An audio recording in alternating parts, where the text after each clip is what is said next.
Diagram should take up 1/4 to at least half your page. Okay, so this is your IBC, your slope is 1 plus R. Okay, so as usual, we will take a point. Okay, starting from a point where you have your income Y1 and Y2. So now we want to explain the diagram. Okay, the next step we need to highlight that if you want to draw the IBC, you must also assume there is no initial savings or borrowing. Right? You are interested to know the role of income. You don't need to go and think about borrower or lender at the initial period. So in other words, at point E, your Y1 must be equals to C1. Okay, so no savings. So period 2, you earn Y2, you must spend all. Okay, so you have your C2, and that's how you draw in your IC1 with your IBC1. So you can see along the way, your assumptions will shape your answer. Right? So when the question says you have to state your assumptions clearly, they are important because they will shape and they will also guide you to draw the diagram. Okay? So in this case, you could see your Y2 went up with Y1 unchanged. You will have a new income endowment at point F. So the first step is to draw initial optimization. Second step is to draw the given cost in the question. So Y1 unchanged, so you bring it all the way up. But Y2 went up. Okay, so this is your point F. So from there, we need to draw a new IBC. Okay, so we know the IBC will shift parallel to the right because the slope is unaffected by Y2. Right, we already said the slope is interest rates.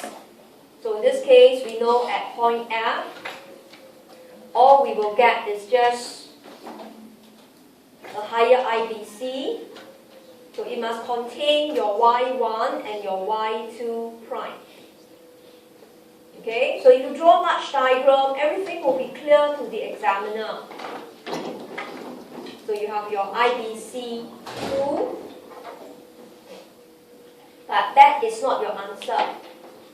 Alright, you already did your analysis on top, so now you're supposed to transfer the analysis into your diagram.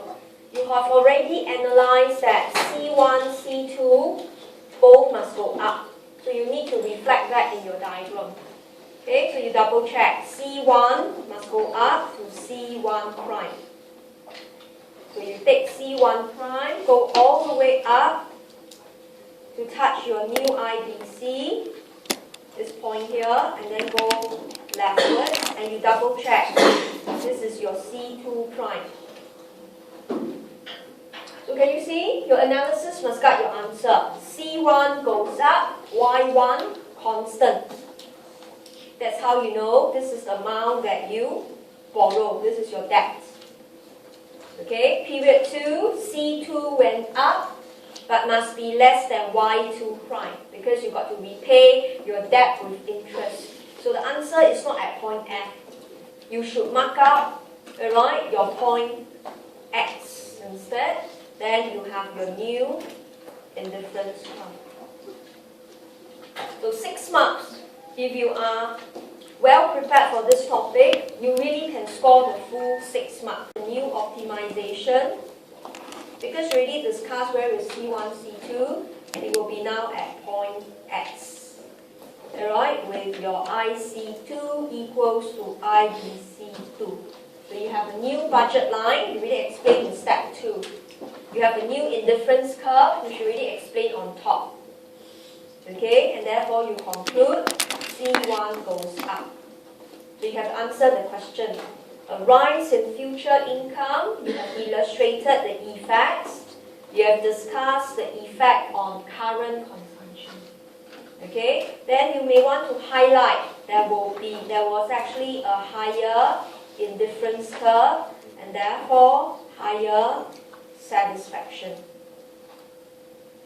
So although the question is asking you what happens to current consumption, which you did answer, but what is the topic about? The topic is about consumers' behavior, and consumer aims to maximize satisfaction. So from the diagram, from point E, you move to point X. Not only C1 went up, but you have a higher indifference curve. And then you answer the focus of the topic, that the consumer is deriving higher level of satisfaction. Okay? So, I want to emphasize, we don't write essays in our exam at all. We actually do analysis. Alright? You fall back on the model to write out your key analysis. You draw. But as you draw, you need to highlight key points for the examiner. Alright? Key assumptions about point E. Then, what happens to the curve? Then, where is your final equilibrium point? So you must make the examiner read your diagram. You could see carefully. Alright, I will use things like point F, point X, parallel. Alright, okay, and IC2, IBC2. I will make the examiner read my curve. I will not draw the diagram and then write out the answer from the analysis C1 went up. I won't. I will refer points like EF, IC2, IBC2. So that he will glance through, he nods his head and say, yes, you have drawn, you have explained well. You get the full 6 marks. Okay? But we don't need to challenge assumptions. Section B, it is not necessary to do your C and S. Challenge assumptions, see the world. Section B question is just testing skills. But of course, those of you who can write very fast, alright, you may want to highlight just a one-liner, however. Okay, right? In the world we live today, there are borrowing constraints. Not everyone walks into the bank, gets to borrow. Because you may not be credible, because you are out of job. You may have been in bad debt before. You see, but that is actually not crucial in section B question at all. Because time is at stake. So you want to make sure you have a very clear analysis and a very well illustrated diagram. Okay? 6 marks for part A. Okay? Alright, so make sure you plan accordingly and then of course use your time appropriately. Now let's move on to part B. Now, this kind of questions are very hard whether you want to do it. Okay? Don't say that, oh, your risk is spread out. Actually, it's not. Doing such question is very risky because you only have 15 minutes, yet you must do 4 parts, each part only 2 to 3 minutes, and each part only earning 1 to 2 marks. You see, these are actually questions in section A. Section A, at least you have 10 minutes to earn 5 marks. This one you're going to take 2-3 minutes to earn 2 marks. So I would say in the exam, don't be tempted to say, oh, I can spread the risk. 4 parts I can't do, I can do 2. But you can only earn maybe 3 marks out of 7. You still fail. It's not worth the attempt. So when question has parts, be very careful. You must be a person who writes very fast. Okay? Because the question says, describe how. Means you must know the process. You cannot just say, investment goes up. You cannot draw the diagram and say, oh, I1 went to I2. You can't. You have to describe how. So explaining process means the steps must be clear. So it wants to know how it affects the firm's investment decision.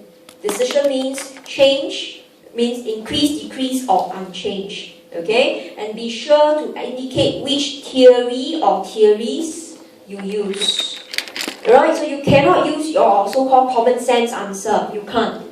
Okay, our theories, we know we have the Keynes, That was investment is I bar plus B1Y minus B2I. This is one of them. We have our accelerator. Okay, we have our neoclassical. And then we have our Tobin Q. So I'll just quickly sketch here because later I will discuss them. But as you look at this question, the question says, alright, be sure to indicate which theory or theories, which you have four: investment theory by Keynes, accelerator model, which you discussed it already in section A, neoclassical, benefit and cost, Tobin Q. So at any time, if you only know two theories out of the four, then you know you might not be able to answer all four parts. Alright, okay, so you must be very clear-minded before you approach the question. So let's look at each one of them, and you will see it's actually not worth the time because it's quite time-consuming. So part 1, an earthquake destroy part of your capital stock. Alright, so for B part 1, you are supposed to apply your neoclassical theory. Okay, you're supposed to apply your neoclassical theory. Neoclassical theory says the benefit of investment, RK, must be equals to, okay, the cost of investment, which is equals to the interest rate times the price of the machine, plus your depreciation rate. Okay, then, what was that? Plus the change in PKT plus 1. So it's quite technical, but you must know, right, graphically how it looks like. So the answer comes from the diagram. Okay, this diagram, we will draw RK falling, and we call it the MEC curve. Okay, then we have the cost line, the RC line. So when they meet, they started at point A.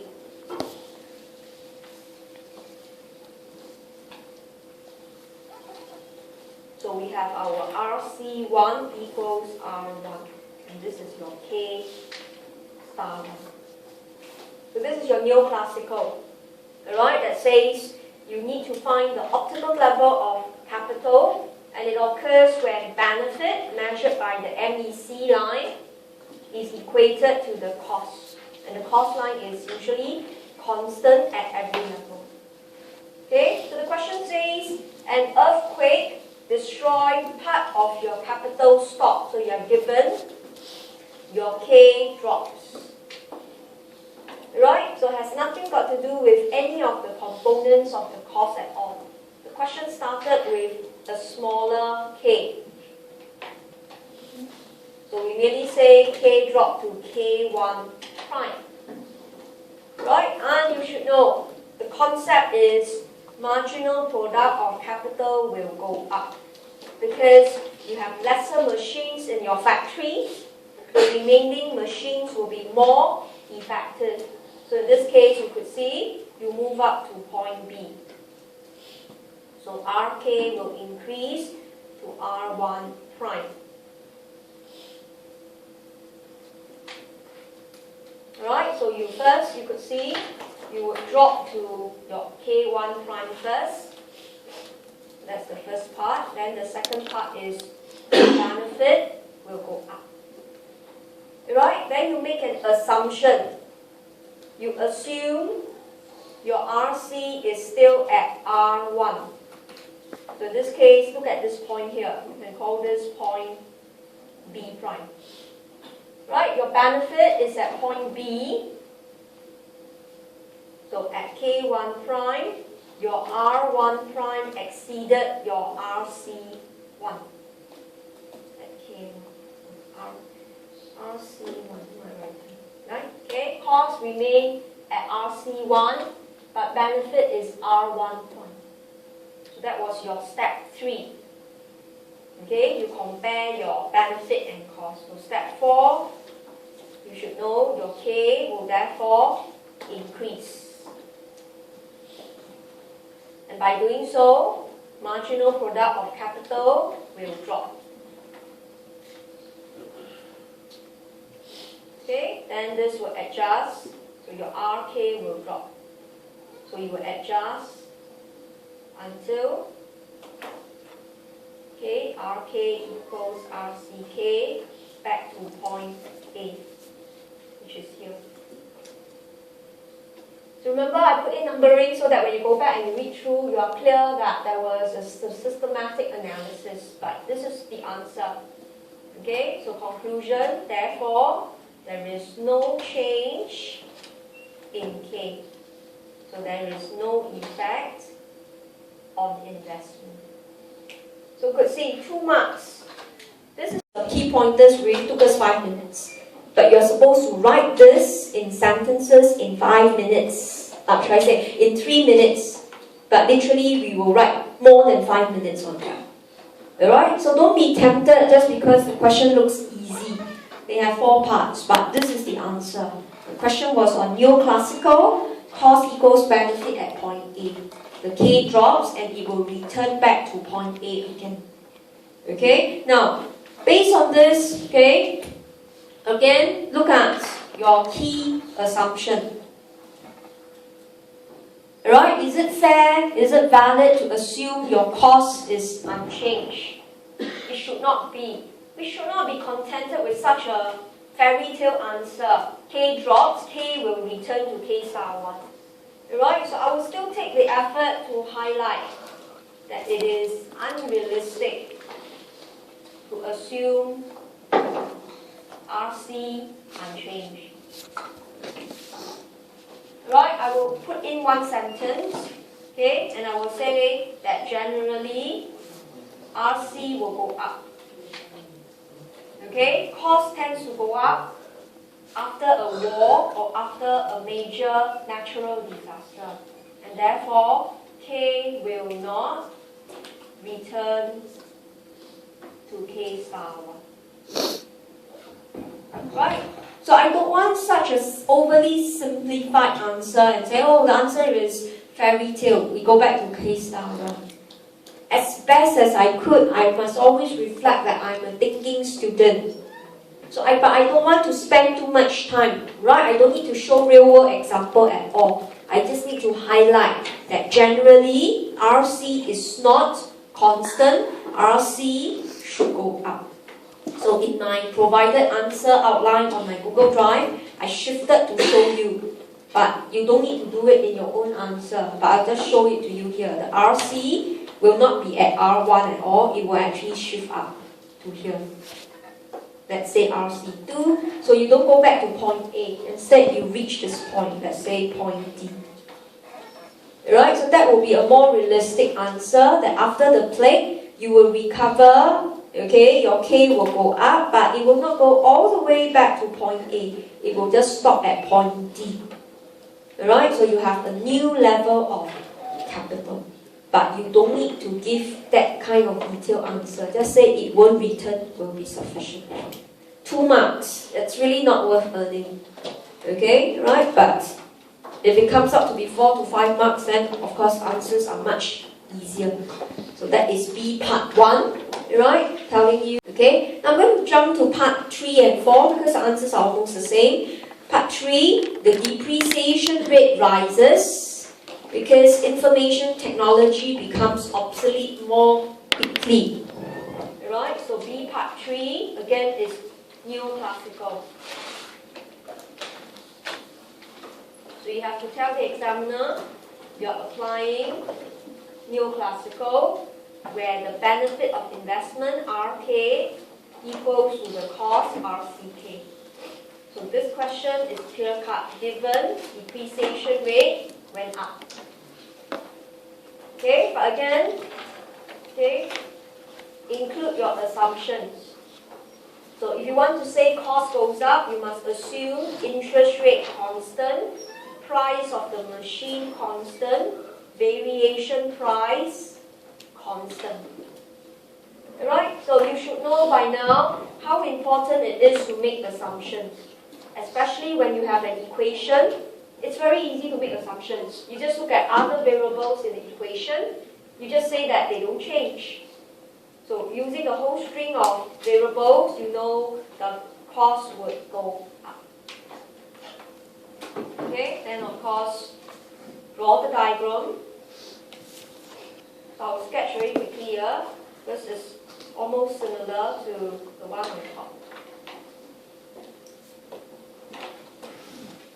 Right, so again we start with our RC1 equals R1 K star 1. So now at K star 1, the cost went up to point A prime, which is your, you can call this your RC2.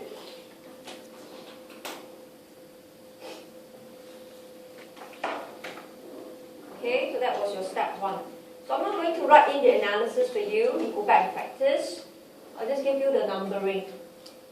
So what do you do next? You compare benefit and cost. Right, so neoclassical is not difficult. As long as you have a clear diagram, you know where you are. You are still at K star 1, but the cost went up to R2, RC2. Benefit stays at R1. So you compare cost and benefit. That will lead you to discuss K must drop. It's too expensive. Okay, but when you do so, your MPK will have to go up. Okay, but your cost already stays there, so you will end up at point, let's call this point B. That is your step 5. Then bring it down, that's your K star 2, and that's your step 6. Right, and therefore, K star drop, investment drop. So that's neoclassical. So from here you can gather neoclassical theory comes from the diagram. Alright, and then whenever you explain K, there's a movement along the MEC because of diminishing returns occurring or not occurring. And that will give you a new equilibrium point, which is your step 5. Then bring it down so that you can discuss what happens to your K. Okay, but remember in the exam you cannot do like that. You cannot write what to say. A rise in depreciation rate, as given in the question, will result in a fall in investment. So that's B part 3. Now let's look at B part 4. Okay, this question is very tricky. The price of capital goods is expected to rise in the future. Alright, so in this case, if you look at B part 4, again we're going to apply neoclassical, but we have to think carefully which variable we are talking. Alright, which variable we are talking about. So neoclassical, again, benefit RK equals to RCK. Okay, RK is affected by the value of goods that are produced, okay, the sales of the goods. So got nothing to do with price of capital. Okay, then RC, which we know is R times PK, okay, current price of the machine plus depreciation plus change in your variation price. And you know variation price is your future price of your machine, T plus 1. Sorry, this is T plus 1 minus your current price. Okay, and you also know that your future price is always lesser than current price. Because when you sell away the machine, you can't sell at the original price. So looking at this, the question says future price went up. Okay? The question can be quite tricky and students tend to get it wrong. So use a numerical example, it will help. So if you buy the machine at $10,000, okay, and if the initial PKT plus 1, the future price was 9,000, you know you incur a loss of 1,000. So you add this $1,000 to your RC. Okay, but now the new PKT plus 1, remember the question says future price of machine went up. So in other words, okay, from 9,000 it went up to say 9,500. So in this case, the loss now only 500. So the loss drops. RC drops. Alright, so a lot of students, they saw PKT plus 1 went up and they conveniently say RC went up. And that's wrong. In fact, if you have already discussed in part 3, RC went up, they will not ask you to discuss RC goes up again. It's a very logical way of understanding examiner's expectation. They don't test the same diagram twice. You see? So in this case, if you actually make the mistake, then you have to think harder. But if you find this very abstract, then use the numerical example. Future price must always be lesser than current price. Because after you use the machine, it's worth less. But now, the resale price is slightly higher. So your loss went down, your RC went down. Okay? Then of course, I leave it to you to finish, so you include your diagram. Alright, to show RC drop. Okay, then you explain how K increases to K star 2. I'm not giving you the detail. You can refer to my outline, you can go back and try. Okay, and therefore, K star increase, investment. Now, this question was ever tested in section A, true or false before. Right, so if you master it well, then you could see it's not difficult. It's meant to trick you. When they say future price goes up, and most of you are very good at quoting equation, but you do not understand or you don't know how to embrace the equation. You just say this one go up, that one go up. So be very careful. You cannot say, oh, any logical firm will buy later. Okay, or should I say any logical firm will buy now because it's cheaper now. Then that is not using the theories at all. The relevant theory is neoclassical. Right? So in this case, you could see out of the 4 questions, 3 of them were using neoclassical. In fact, neoclassical is commonly tested in section B. They seldom test you in section A because they need you to do a very systematic analysis. But once in a while, they do test in section A. So be very careful with that. Okay? Then with that, let's look at part 2. Okay? Increase in stock prices. So part 2 should look familiar.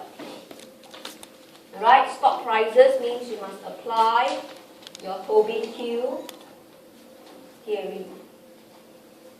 Okay? Tobin-Q theory is about this value Q, which is a ratio of market valuation divided by cost of capital.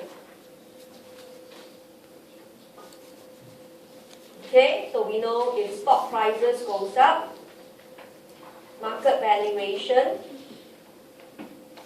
increase. Right, so this is actually section A. Remember the question, I think it's question 7. Question 7. This is like Twitter, right? Twitter share prices has gone up. Right? They thought they will actually get 26, but market valuation on the IPO went to 41, 42. So if stock prices goes up, means the numerator here, when market valuation increase, Tobin-Q value goes up. But be very careful, I mentioned before, not only Q value must go up, but Q value must be more than 1. Okay, I've given you the example before. If your cost of capital is 2 million, the funds that you must raise must be more than 2, for example, 2.5. Then such fundraising is effective. So Tobin-Q not only must go up, but must be more than 1. Okay, so when that happens, firms will issue shares. Firms will buy capital, which is machine. Investment goes up. Okay, so Tobin-Q most probably is only 1 mark. The question is 7 marks. So we think it will give you 2 marks each for neoclassical, 1 mark for Tobin-Q. Because for Tobin-Q, there is no diagram. All you need to highlight is market valuation of your assets went up, your Tobin-Q value went up. And with the assumption Q is more than 1, the firms will issue shares. So the funds will come in, the firms will buy capital, investment goes up. Alright? Now, bear in mind, you're supposed to finish this in 15 minutes. It's totally impossible.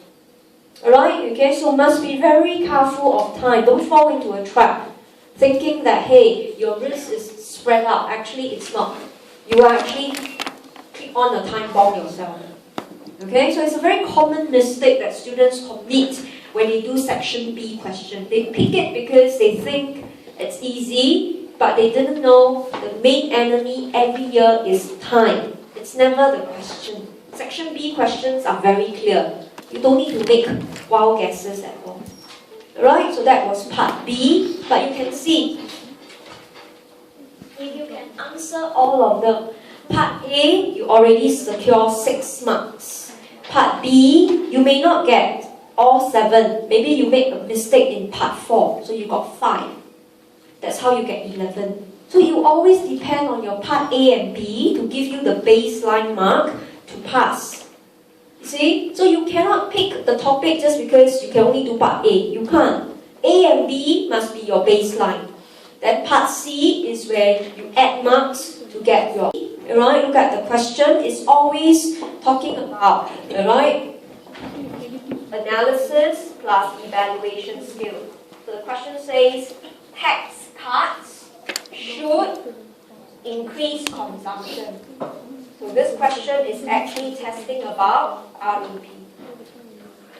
Alright, okay, so I will not discuss in depth 7 marks, but just to show you, question part C. Okay, the moment they say tax cut, remember, assume T bar. Alright, that's one thing you should know. Always assume T bar. Step 2 is to discuss objective of government. Right, what was the aim of government? Aim of government to cut taxes is to boost consumption. Right, that is, you want to increase C, then also discuss effects on budget and financing. So this chunk here is usually 2 marks. Okay, then step 3, discuss REP. Right? Remember, the 2 keywords about REP is household are forward-looking. These 2 words must appear. You have forward-looking individual and you have rational individual. So if you are forward-looking, you anticipate T will go back. Alright, you anticipate government will finance it by raising taxes in the future. Then if you are rational, right, you will save, and therefore consumption is unchanged. So that is the REP. Then this is another 2 marks. So this question part C is quite straightforward. Okay, but you have to decipher it was REP question because focus was taxes and consumption. So you have to discuss the systematic approach. Okay. Step 4 is to discuss the maths model. 1 mark. So I've done this with you in lecture before. The maths model you have to derive to get C1 plus C2 over 1 plus R equals Y1 minus G1 plus Y2 minus G2 over 1 plus R. So the maths model shows no matter when you tax, it doesn't affect consumption at all. Right? Whether you cut taxes or you raise taxes, no matter which period, the equation shows it's not affecting C. Okay, and finally, step 5, discuss 2 points of invalidity.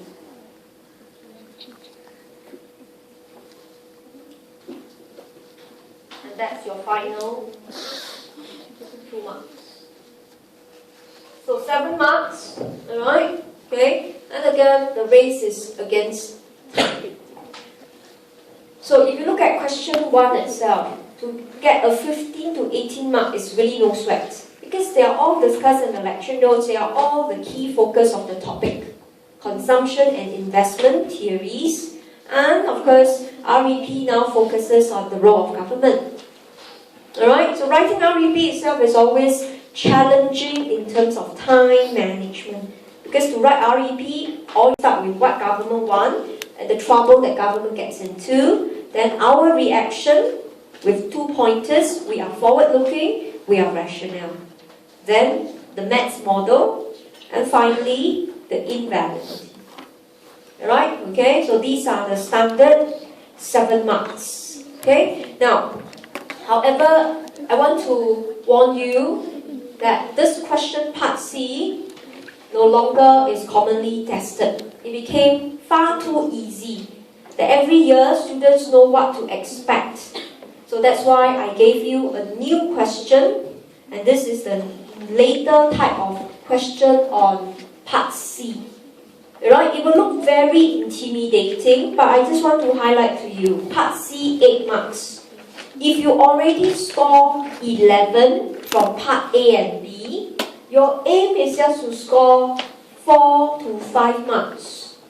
So don't overdrive yourself, even though the question looks tough. Alright? But look through it, how can you score your minimum 4 marks? So the question now says, right, there is a proportional tax, T1, okay, and it affects your consumption in period 1. So instead of spending C1, consumption now is 1 plus T1 C1. And there is another tax T2 in period 2. Therefore, future consumption became 1 plus T2 T2, C2, should I say. Right, so in this case, looking at the question, it may look very daunting, but they already told you all you need to do is to write this way. 1 plus C1, C1. C2 is 1 plus T2. So they ask you to use it, that's all. Okay? But for the purpose of some of you who can't understand this equation, it simply means, alright, if C1 was $1, if T1 is your 7% GST,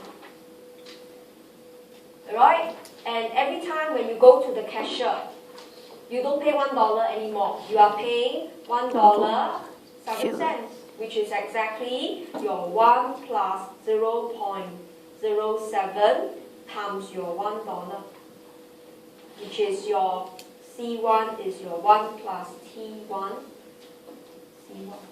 So I've given you a numerical example to highlight to those who can't understand why the equation was written this way. Alright, that in the past when you go to the cashier you pay $1, but now you have to pay $1.07 because of the GST. So the amount you are paying is 1 plus T1 times the C1. So the same goes with period 2. So with this, we want to derive a new IBC. Alright, so this is the question. Derive the consumer's new budget constraint faced with these taxes. Okay, so let me show you the step. Okay, you want to derive the new IBC. If you recall, how did we derive IBC? First, we assume, okay, the case of a saver. Right, you always have 3 cases. No borrowing, no saving, then savings and borrowing. Okay, so how we derive it? We always look at period 1 first. Period 1, your wealth is merely Y1. Okay, right, and your consumption is really given as 1 plus T1 C1. So if you want to save, right, how much is your savings? Your savings must be your Y1 minus away, right, this whole chunk of consumption. And that is your savings. Right, then you go into period 2. Okay, your wealth. This one you must be more careful. Okay, period 2, you earn the income Y2. But what happens to your savings? savings goes into period 2 as well. But it's not just savings, it is 1 plus R times your savings. So the equation will look more complicated. But by the time you kick start here, the examiner is willing to give you marks. You already won't earn a 0 because you already showed the basic steps. So if it times up, you won't get 0. You will still get 1 to 2 marks because you demonstrated, you understood, just that you didn't have time. Okay, but the complete answer would be, your total wealth would be your 1 plus R times the whole chunk here. So it will look quite messy. So you just need to be very systematic to put in your entire equation. Alright, then in period 2, your consumption is C2, which is given as 1 plus T2 C2. But how much will you spend? It must be your total wealth in period 2.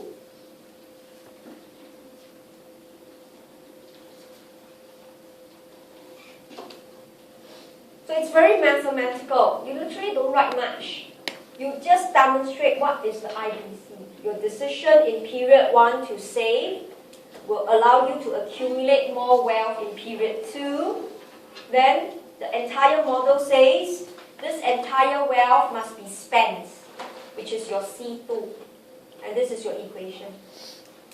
Alright? Then you have to rewrite each one of them. Okay, so I'll bring the terms over, okay, and you would see, eventually you will get this.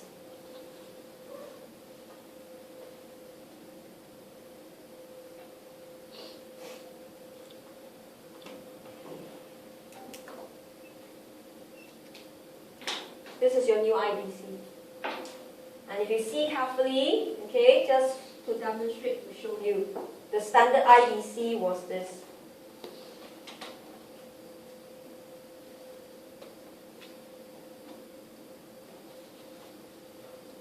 So they look the same. Alright, we tend to group consumption on one side, income on one side. So because now you have to pay GST, right? The GST component must appear in the respective consumption level. Now, up to now, this answer itself would be about 2 marks. Right? This portion here is 2 out of the 8 marks. Okay? Now, this equation itself is not very useful for us to draw. Because when we draw, remember, vertical intercept is C2. Horizontal axis is C1. So if I want to draw, because the question mentioned what happens to the slope of the IBC. So if I use this equation, it can't guide me at all. So I rewrite it. Right? I rewrite the equation, I will get this, that I will get C2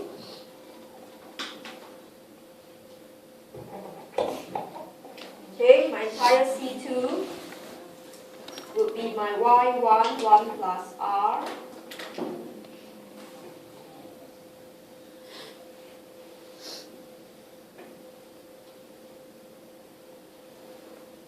okay, so it will look a bit more complicated.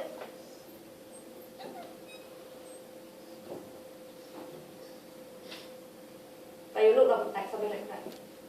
So that you can see that the slope of the new IBC is 1 plus T1 over 1 plus T2 times 1 plus R. Okay, right? So it will actually look, sorry, this is a 1 over. It will actually look more complicated. Alright, but what you want to abstract is the slope. So if you have gotten the top equation, you will get the full marks to get the IBC. Right? And what I did was I bring this term across again, then I divide everyone by 1 plus T2.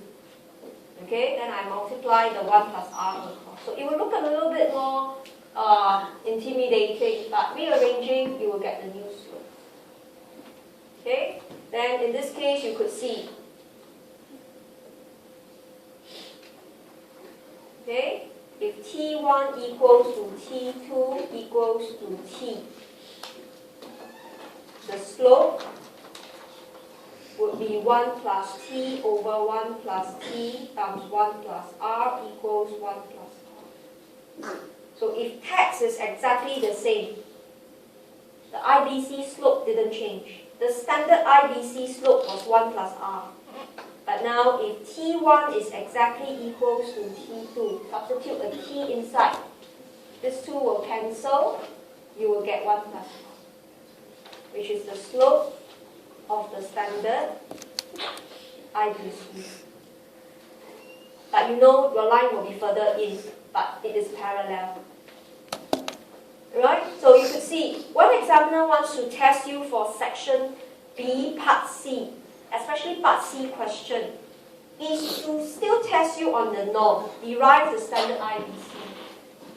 But what they wanted for you is always to compare between the standard IBC, where the slope is 1 plus r, versus the new IBC. Although the slope looks more complicated. Right? But what he wants you to demonstrate is you are able to elicit the comparison point. Okay, so when T1 equals to T2, so I'll write one more time to show you here. To copy, just transfer over. T1 equals T2 equals T. Slope is 1 plus R. Okay, now, although the diagram, or should I say, although the exam question don't need me to draw, but I'll just demonstrate because this question can be repeated and you will know what to do. So let's put in a simple diagram first. This is not part of the exam answer, right? This is for me just to demonstrate to you.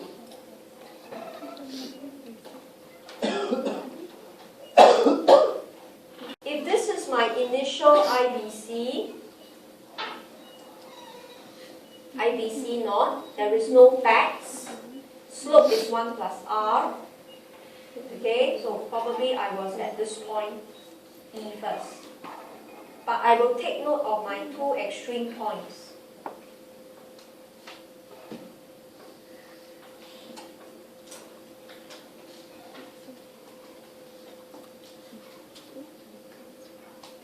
So see carefully, if now government were to levy proportional tax and they are the same for both periods, the slope is 1 plus r. So I cannot use the same IBC. I know the entire line must shift inwards. This is my IBC1. Slope is still 1 plus r, but now T1 equals T2 equals to T, and T is positive. So you can see it's a parallel inward shift because the maximum current consumption must fall because you have to pay tax. Then your maximum future consumption must also drop by the same amount. So in this case, you will get a point further in.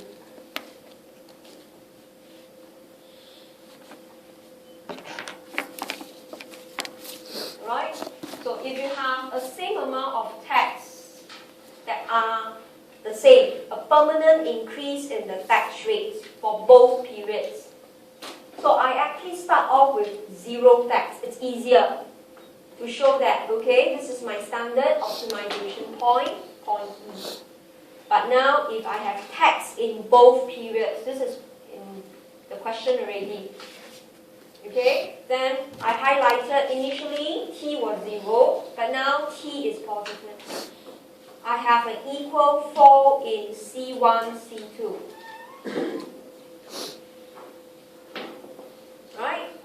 So this is the answer. If there's an increase in T1 and equals to increase in T2, there will be a drop in C1, exactly a drop in C2.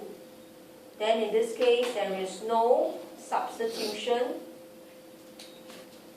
effect because I cut back on both of them. So although this question don't need us to draw, but intuitively it looks like this. So although no marks are given for the diagram, but drawing it in helps a lot. Give you the perspective, you are further in and you are worse off in both periods. So no substitution effect. Okay, now however, right, what if the question in part 1 says T2 went up? So in other words, T2 is more than T1. Right, then I assume T1 is 0. So look at the slope. Right, I'll write one more time to show you. The slope is 1 plus T1 over 1 plus T2 times 1 plus R. So T1, I still let it be 0. T2 is positive. So the slope now is 1 over 1 plus T2 times 1 plus R. So if there is a rise in taxes for the future, T2 went up, I let T1 be 0. It's easier. Because mathematically we can see like that. Then that tells you this value itself, right, is lesser than 1 plus R. Therefore, the IBC is flatter. Right? Okay, so if I am clear about my standard IBC, I'm able to make comparison. Part C questions are like that. They always want you to compare with the standard model. Although the question didn't say so, but when the examiner set the perimeter, this is what he has in mind. Okay, so graphically, it will look like this. Again, just to highlight, the examiner in the question didn't ask us to draw. But putting in the diagram helps a lot.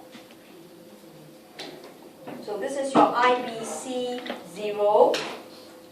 Slope was 1 plus R.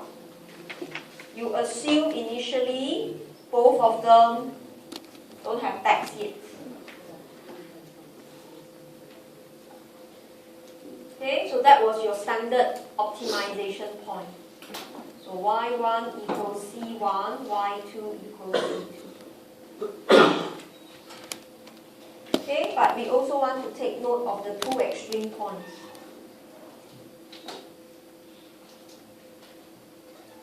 So see carefully why I make the assumption T1 is 0. Because if T1 is 0, right, my current consumption will not be affected. Because at point B, which is my maximum C, my T1 is already 0. Now, T1 is still 0, but the IBC is flatter. This is my IBC 1. So you can see the slope, like what we discussed, was 1 plus T2, 1 over 1 plus T2, 1 plus R. Okay, T1 is 0, but T2 is positive. So you can see, graphically, it's clear. So I choose to do pivot. The examiner's answer was rotate. It's harder to understand. So I do pivoting because I make this assumption, T1 is 0. So I have a point here. But because I'm taxed in the future period, I should be worse off. Alright, I'm not able to buy the same amount compared to the past. So the IBC must be flatter. Okay, then answer to this question was much tougher. So what should you do? If your current period is not affected, your future period is affected. What will you do is you will actually increase your C1. Right? You don't want to pay for future taxes, you will increase your C1. So in this case, you take a point, C1 prime. But because your Y1 is still constant, could you see, it's still on point E, but your consumption went up, in other words, borrowing occurs. So if borrowing occurs, therefore it tells you, when you touch your new IBC, your C2 will drop, and your C2 must be less than your Y2. Which is here. So this is your point F. Alright, so this is not easy, but you will not get a 0. Deriving the IBC, discussing the slope already gives you 3 to 4 marks. Okay, but discussing in part 1 of the question, if there is a tax, alright, increase in the future period, this is your decision. So I choose to draw this because this is clear. I prefer now. So I make a substitution effect. I spend more now, okay, but I can't do it because I have to borrow. My income is still on the left, but my consumption went to the right.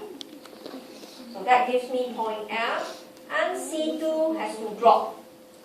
And this drop in C2 is because I have to repay my debt.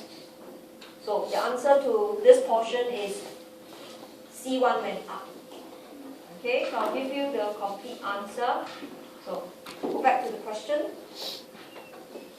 So find the substitution effect on current consumption. The question is just asking you, right, to discuss between C1 and C2. So I've done this part for you. An anticipated rise in future tax. Right, we saw C1 goes up, C2 goes down. Part 2, a permanent rise in tax rate. We saw both C1 and C2 both went down. So 7 marks. In fact, this is 8 marks. 8 marks. Most of you cannot do part 1, but some of you can still do part 2. Parallel inward shift, C1 and C2 both drop. Okay, so I want to preempt you. This is the toughest. But was it really a killer question that you make no sense out of it? Answer is no. Because the question has 2 portions. The first portion is here. Derive the IBC. So you get your 2 to 3 marks and you discuss the slope. You see? So never get yourself to be slaughtered. No matter what part C question, it doesn't deviate on. It must stay within the perimeter of the topic. The perimeter of the topic is IBC, slope of IBC, optimization point, which I've illustrated for you here. So diagrams are not required, but drawing always helps a lot. Okay? So with this in mind, go back and practice. There are very many variations. Go and try out.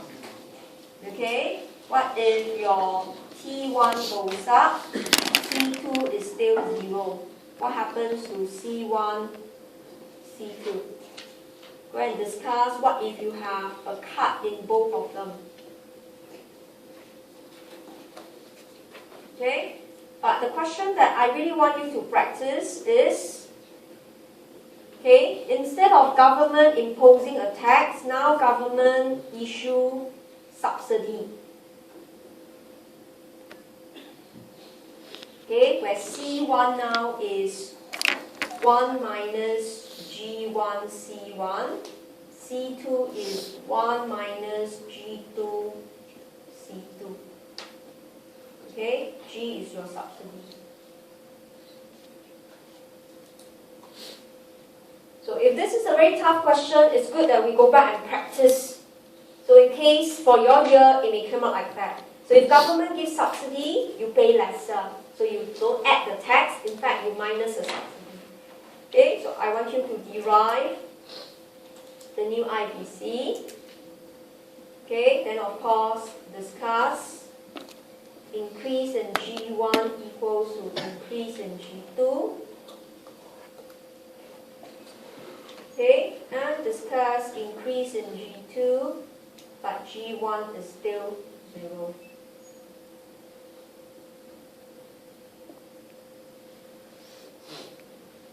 So it may look a bit startling at this point in time. You may be overwhelmed by the string of equations.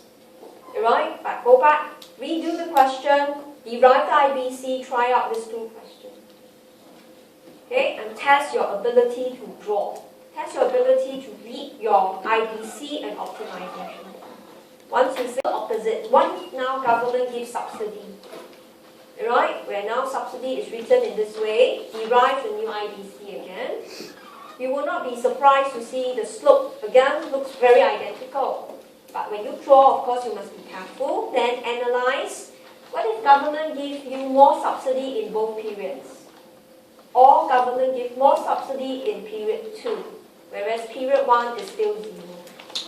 So we will be working on the entire framework, discuss the effects on C1, C2. Alright, so never just do one tutorial question, read the outline and fold your arms and think you're okay. It's always keep trying. But the point is, you don't need to score 8 marks. If you can score 4 to 5, you already reach your goal. Because there is always a time limit. You go back and try, you realize you take almost 1 hour to do part C yourself. But whereas part C, you are only given 15 to 20 minutes. So that's why with more practice, face your fears, know how to do the minimum to get the maximum marks. That will allow you to cross over, right, to a more decent passing grade. Okay, so that wraps up the entire tutorial 1. We'll go for a break. When we come back, and I hope some of you might agree with me, it's quite enjoyable to do tutorial 2. Because you don't need to make wild guesses, and questions are quite specific. Okay? Again, I have picked the tricky and the more difficult questions for tutorial. Okay? So if you are trying this out and you are kind of frowning, you're thinking, gosh, this is so high level. But this is deliberate. I picked the difficult and tricky questions. If you practice some past year paper, they were very easy. Like what we did in lecture notes, the increase in savings rate. Alright? We also discussed increase in population growth rate. Those analyses were straightforward. Okay? But today, you can see in the tutorial, I picked the more difficult questions. Now, if you look at the question itself, you can actually group them. This is actually my type 1 question. Why do I call them my type 1 question? Because both questions anchor on the word countries and economies. It means in my answer, there must be 2 countries or 2 economies, which tells me I might need to have a real-world example to support my answer.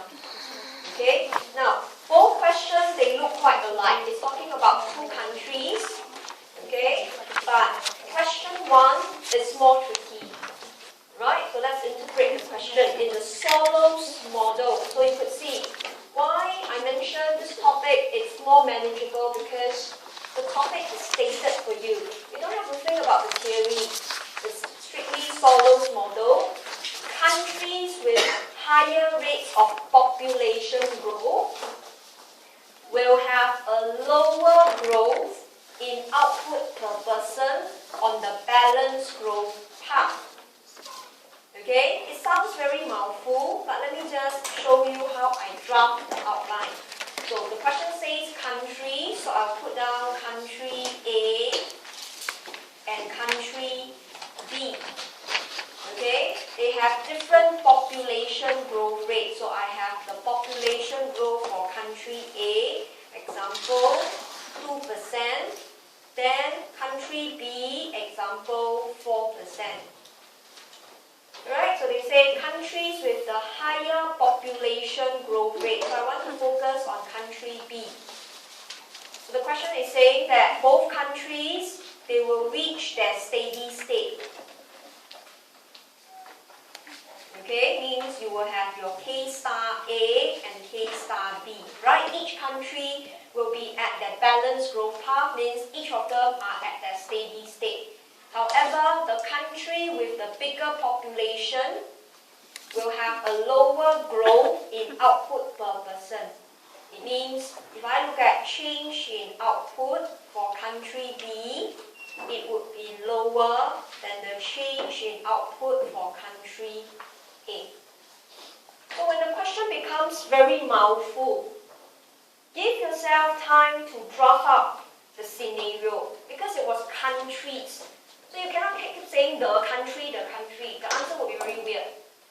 Okay, so I plan out with 2 countries, one with a 2% population, the second with a higher population, 4%. Both will reach their own steady state, and the question wants you to prove the output for country B, the growth rates, will be lesser than country A. Okay, alright? So in this case, now you want to prove this, but this analysis will allow you to first discuss your K star A, K star B. Alright? So draw the diagram, but think carefully. You have country A and B. Alright? Okay? And it's something that is realistic.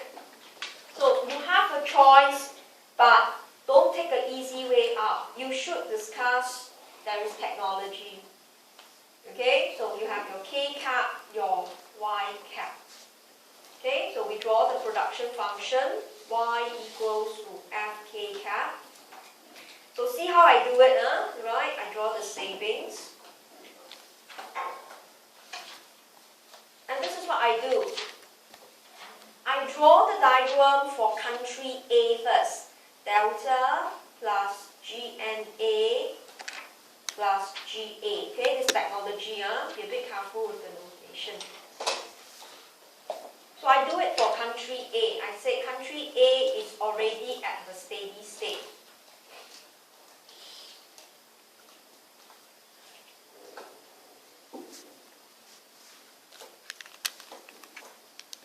Alright, country A has a K star A cap touching the production function, your Y star A cap.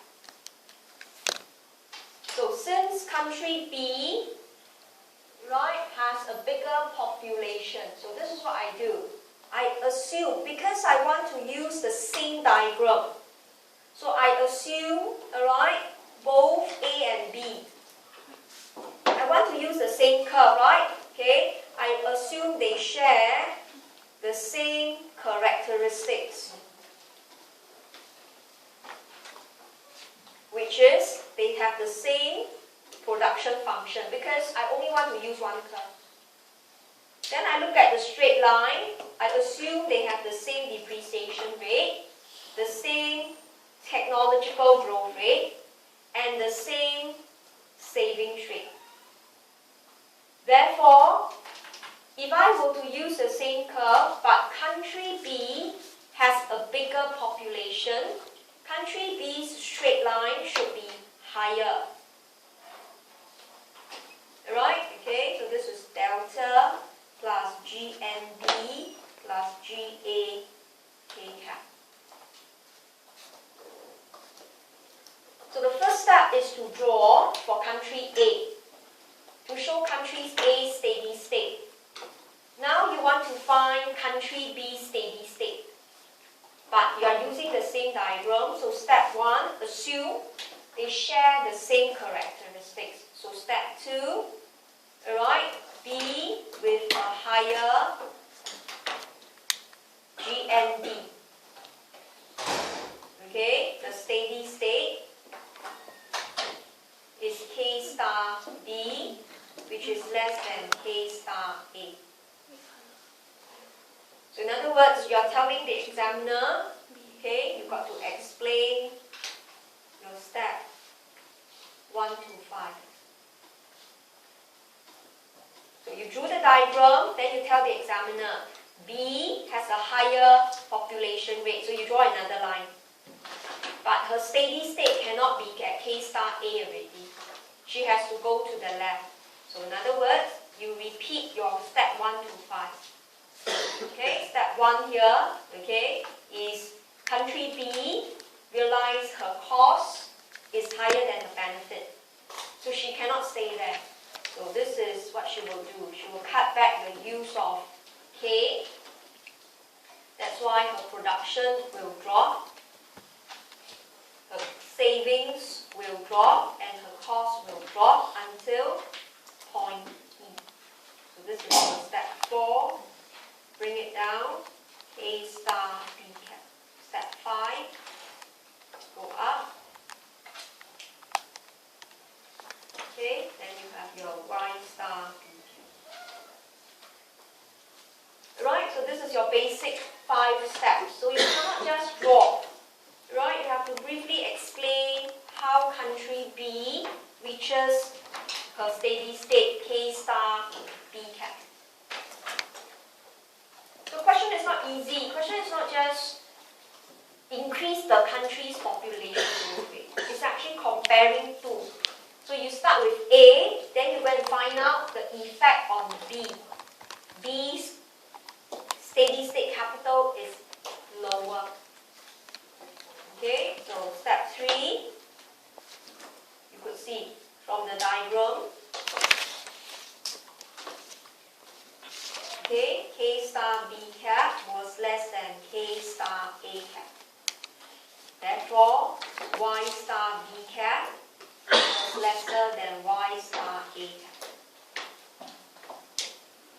So we have not answered the question. We really showed how each of them are on their balanced growth path. Means each of them are on their own steady state. A has her own, B has her own. So, based on the diagram, this is, remember, output per effective worker. Therefore, the change in Y cap over Y cap for country B, right, is actually the same. Because A and B are at steady state.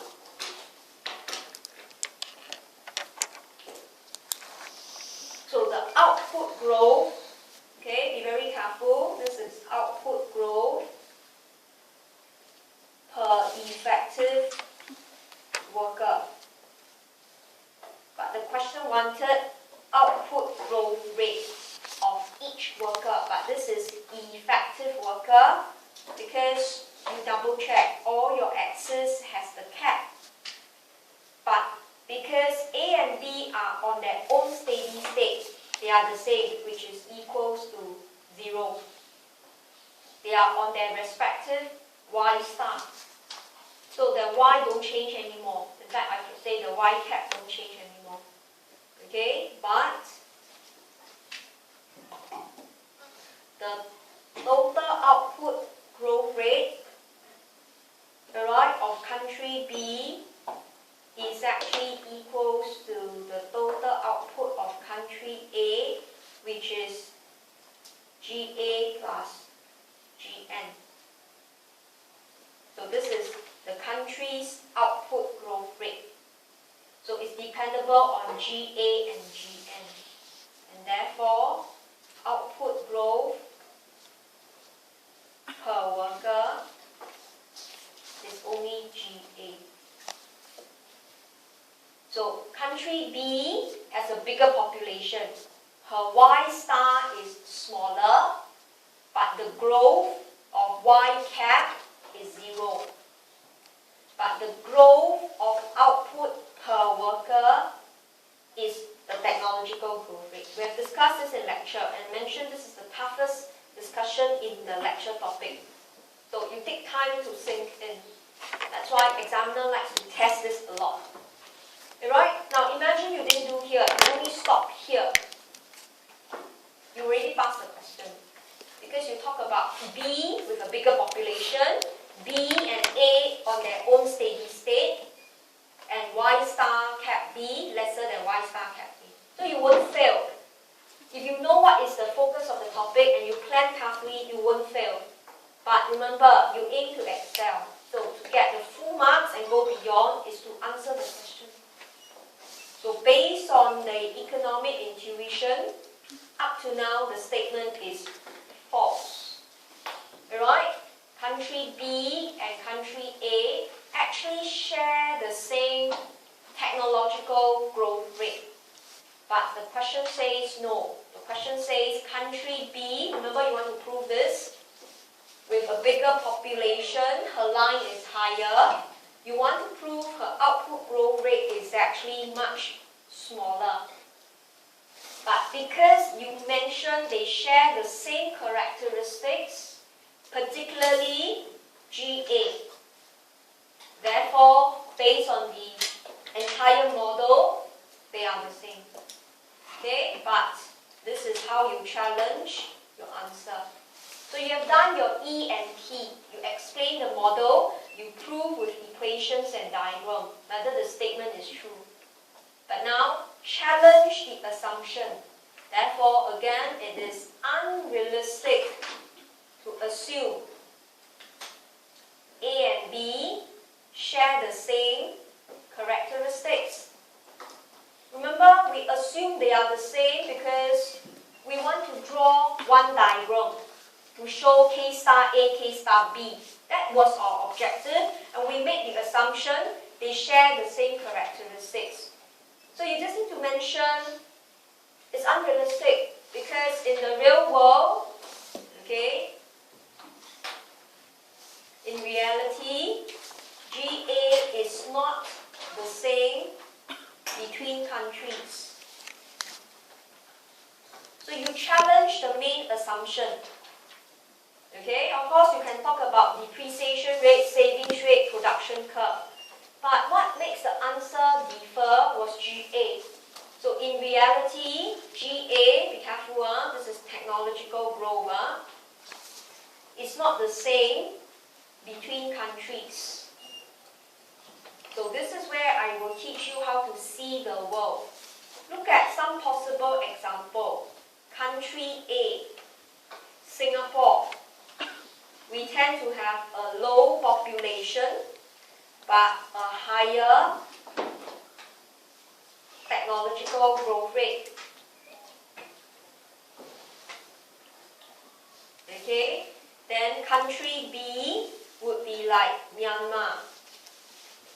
She has a higher population growth rate, but she has a lower technological growth rate. So I am actually making the statement true. Right? Initially, my statement was false. The statement is both will have the same growth rate, same technological growth rate. Then I refuted with C and F. I challenged the assumption.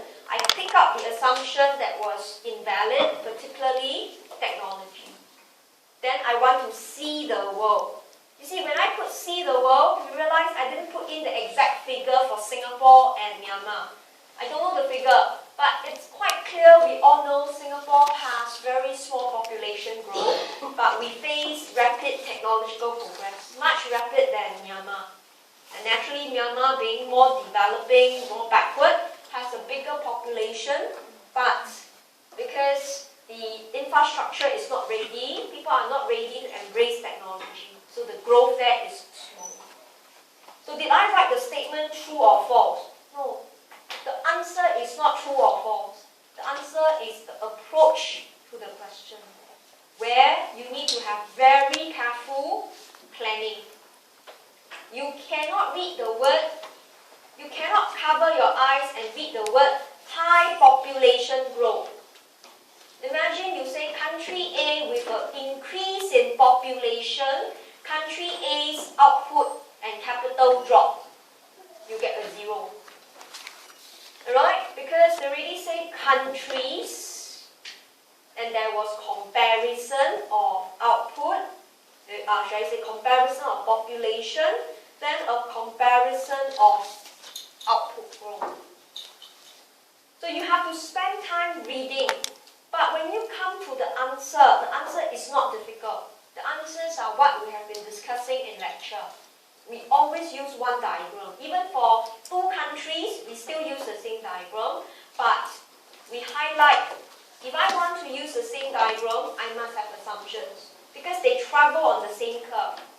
They travel on the same production curve, the same savings curve. So I must say so. These are my assumptions. Then I challenged. So was it totally very difficult? No. Will you get a 0? No. If you plan, you will pass. But if you didn't read the word countries higher, you will fail. So it's tricky, but very challenging. This is how examiner wants to test you. You will know how important it is to plan. Okay, so that was question 1. Okay, countries with higher growth should have lower growth in output. The answer is depends on GA, right? Depends on the level of technological growth in the country. So no countries can have the same technological growth. You won't have at all. Okay? Now let's look at question 2. They look the same, but again, very tricky. all economies, again, it's like countries. But the question here was converge. Converge means to reach. You're not there yet. Countries should converge to the same level of per capita real GDP in the long run. It means you are looking at your Y star. Okay, right? So, in this case, again, plan your answer. This answer first will come from the diagram. Okay, so draw the diagram.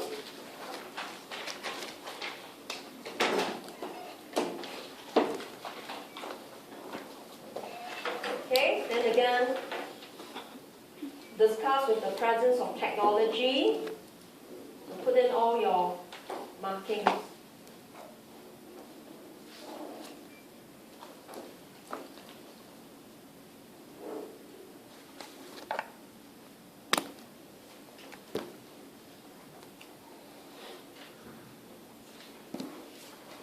So this is your steady state that you want to reach. But question says, all economies should converge. So see how I do it. Converge means to reach. I can reach from the left or I can reach from the right. So by sketching the diagram, it already gave me the perimeter. I can talk about two countries. I have one country on the left, country A, then I can have country B on the right. Right? That all economies should converge to K star cap so that you can have the same Y star cap. So I don't just read a few words and then I jump into the boat and I try and see how. I don't. I take time to carefully draw and plan my answer. Alright? So in this case, if you want to use this diagram, what do? You again must assume A and B share the same characteristics. Right? In this case, you can see, you want A and B to reach K star. They must use the three lines, right, that are the same. So you must assume they have the same production function. So you go down one by one. Depreciation rate, population rate, technology rate, savings rate. So as you state the assumption, you already know in the real world, these three are different. And later on, we just pick any one or two of them. So the moment you write down assumptions, it's for you to indicate they are invalid later. So Solos model is very easy to make assumptions. The moment you are using the curve, you just say they share the same characteristics. Okay, so this is your first step. Then of course, the second step is assume KA was less than K star cap. So you start with country A. She has a smaller capital per output. So this is like a poorer country. Then of course explain how. Okay, KA reach K star cap. Alright, so I'm not going to go through, but you should be aware. The standard steps we have discussed in lecture. This is your standard step 1. Compare cost and benefit. Step 2, A must increase the K. Then of course, travel along the cost and benefit line until point A. Right, so go through it yourself. So no matter what, you can see in the Solos model, you tend to get at least 1 mark because the moment your diagram is correct, you must explain adjustment process. You will never say KA will go to K star 1. You have to explain how. You always look at benefit and cost, then the adjustment process. Okay? Then of course, step 3, assume KB, country B, is more than K star cap. Then Do it likewise for country B.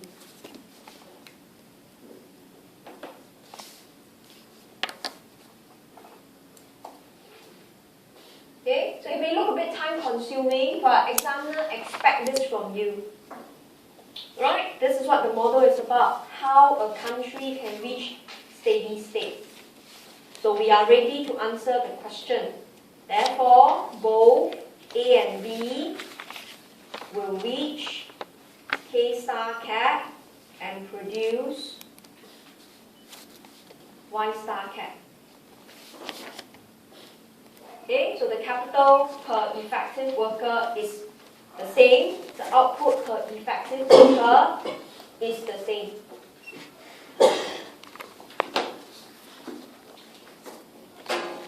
Okay, then in this case, challenge the assumption. Alright, the above actually assume A and B share the same characteristics, which is primarily GN, GA, and S. Then you just need to say, in reality, country A, who is poorer, tends to have a higher GN, a lower GA, and a lower S. So can you see again, I don't put in the specific value. I just know country A tends to be poorer. So if you want to, you can put in an example, say Myanmar. Alright, okay, a much poorer country, or of course you can talk about other countries in the world. But you don't need to quote specifically the percentage. Poorer countries tend to have bigger population, lower technological growth, lower savings, while country B tends to be richer. Alright, so you can talk about Singapore or even US, where you tend to have a lower GN, a higher GA, and a higher S. So all you want to highlight is they don't travel on the same curve. The answer came from the diagram, right? The diagram says you will be at K star cap, therefore you have Y star cap. But in reality, you can't travel on the same curve at all, because in reality, these three variables differ between the countries. Right? Okay? So you could see, compare question 1 to 2. Question 1 and 2 are talking about two countries. Question 2 is easier. Right? But for question 2, don't go and shift the curve. There's nothing to shift at all. Question 1, at least you know you need to have a higher cost curve. Question 2, you must be clear. The key word is converge. So when you sketch the diagram, you realize, hey, you can talk about two countries. Right? Okay? Then in this case, the two countries can meet with the assumptions and challenge the assumptions.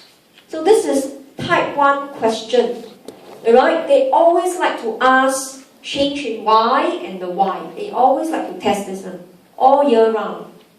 Okay? They don't do simple question like patient rate increase. They don't test that. They always want our students to plan the answer and think through, and you could see your EPICS.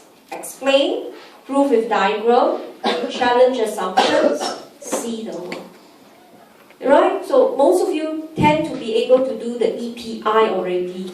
So the C and S, again, comes with your exposure with a lot of readings. Okay, so that was question 2, and I call them the type 1 question. Alright, you must spend a lot of time to decipher the question, pay attention to the word countries and economies, so that as you sketch, you tend to talk about two countries, and your assumption naturally will fall in from there. Okay, now let's look at the type 2 question. Okay, again, I gave you two types. In fact, this is Cat 2 question. I gave you two different range of questions. So question 3, right? In the Solos model, an increase in savings always decrease consumption. Question 4, golden rule. Okay, that you need to sacrifice consumption then you will gain higher consumption. So type 2 question is about one country and the consumption level. So if there is one country, you know things are easier. Okay, you just focus on one of them. So both countries, should I say, both questions was on consumption, but the focus of both questions are quite different. So let's look at question 3. Okay, you want to prove that an increase in S, right, will decrease in C. And you know that consumption is income minus savings. So again, I sketch the question. I see the cost, I look at the effect. But it was on Solo's model. So I cannot go and say consumption theory. Okay, I cannot go and discuss LCH, PIH. So I know increase in S means total savings went up. This is savings rate. Okay, but total savings will go up. Total investment will go up, means my K will increase. If my K increases, my small y will increase.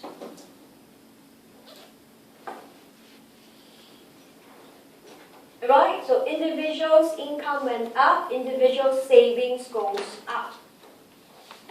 So would consumption drop? Then you realize by planning your answer, you have 3 possible outcomes. If change in Y is exactly change in S, if both went up 2%, change in C is 0. Consumption didn't drop, consumption will be unchanged. Or there's a possibility, this is larger. So this 2 possibility already show the statement is false. Right? That whether consumption dropped or not, it really depends on output. The change, is it the same as savings or can be larger? But of course, we still must answer the question that this can happen because change in Y was lesser than change in S. Change in C was negative, means consumption dropped, and this will let the statement be true. Right? So, despite it is a true-false question, don't jump into it and say, oh, the question is very simple. Right? I shift the savings curve. That's all. The question don't come like that. Question requires careful planning, and the keyword is always. Means when you plan your answer, make sure you have the true element and the false element. So is the statement true or false? The answer is depends. Who was the critical point? Income. Alright? The amount of change in income will therefore affect the outcome. Right? But I want to show you, you will not fail this question. Despite you may not discuss this, but most of you will still draw the diagram.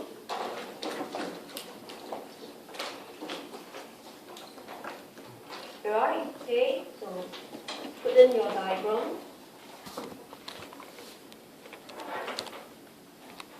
So initially savings was S0.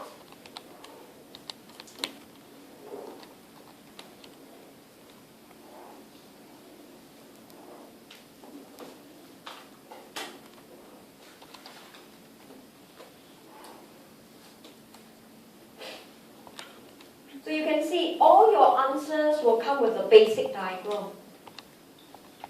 Right? And you get marks for explaining it. So imagine if you didn't really fully answer the question, you merely discussed savings rate went up. It's what the question wanted.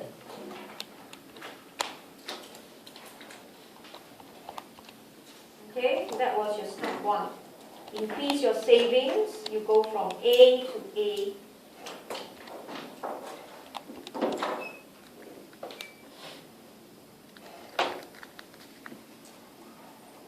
So most of you will do this. You will analyze the increase in savings rate on K star and Y star.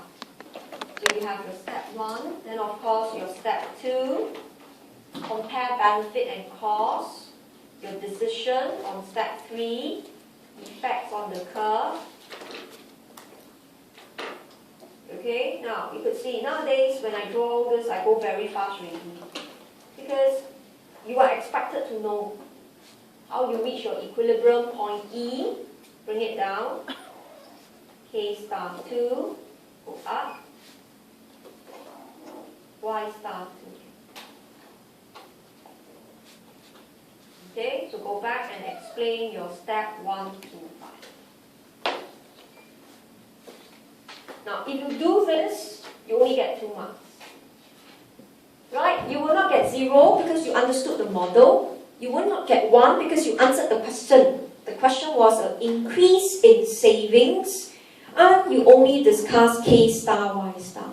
But how come you cannot pass? Because the question was on consumption. But will you always get 0? No. That's why I encourage you to do this topic, because you won't find yourself getting 0. As long as you read the question, you do something sensible, you get 2. But of course, you don't want us to get 2, right? You're always aiming to get 5 out of 7, and if possible, 7 out of 5. Remember, that's your goal. But of course, you must answer the question. So step 2, right, is to highlight. Okay, Y star cap increase, change in Y is positive. Or you can say Y cap is the same. Then, okay, explain possible effects on change in C, which is the one that you plan on top. Okay, so you have explained, you have proven, right, the cause and the effect, the increase in savings, the effect on income, the effect on consumption. 3 effects, remember there are 3. Okay, but this answer looks very simple. Where's your assumption? What do you assume on top? You happily shifted the savings curve, yet you assume, I forgot to put in the cost line, right? Delta plus GN, GA2. You actually assume the cost curve was unchanged throughout. Right? So you have to highlight the above, assume. Right? Your depreciation rate, your population growth rate, your technology growth rate was unchanged. So you don't need to challenge assumption, but you have to state that you allow your K star to go up is because you travel along the same cost curve. You went from point A to point E, where your cost, determined by depreciation, population, and technology rate, was unchanged. That's why it allows you to get a bigger number. Okay? Now you don't need to put in your answer, just for your own understanding, that in any times the increase in the cost is higher than the increase in savings rate, K star cap can drop, Y star cap can drop, and change in Y can be negative. And if change in Y is negative, change in C is definitely negative. That's a possibility. Alright? But you have to watch your time. If you can write this in, of course, it's very good. But most of you won't have time. As long as you have clearly stated, the cost line don't change. But just to highlight, if the cost line increase and it's very steep, don't need to draw. But the intuition is there. Just put a ruler for yourself to guide. Imagine the entire cost line became all the way to the left. You don't go to point E, you go all the way, say, on the left here. Alright, okay, so don't draw. You're not expected. And remember, you're supposed to draw in ink. The moment you mess it up, you're wasting time. So don't. So explain in words you do.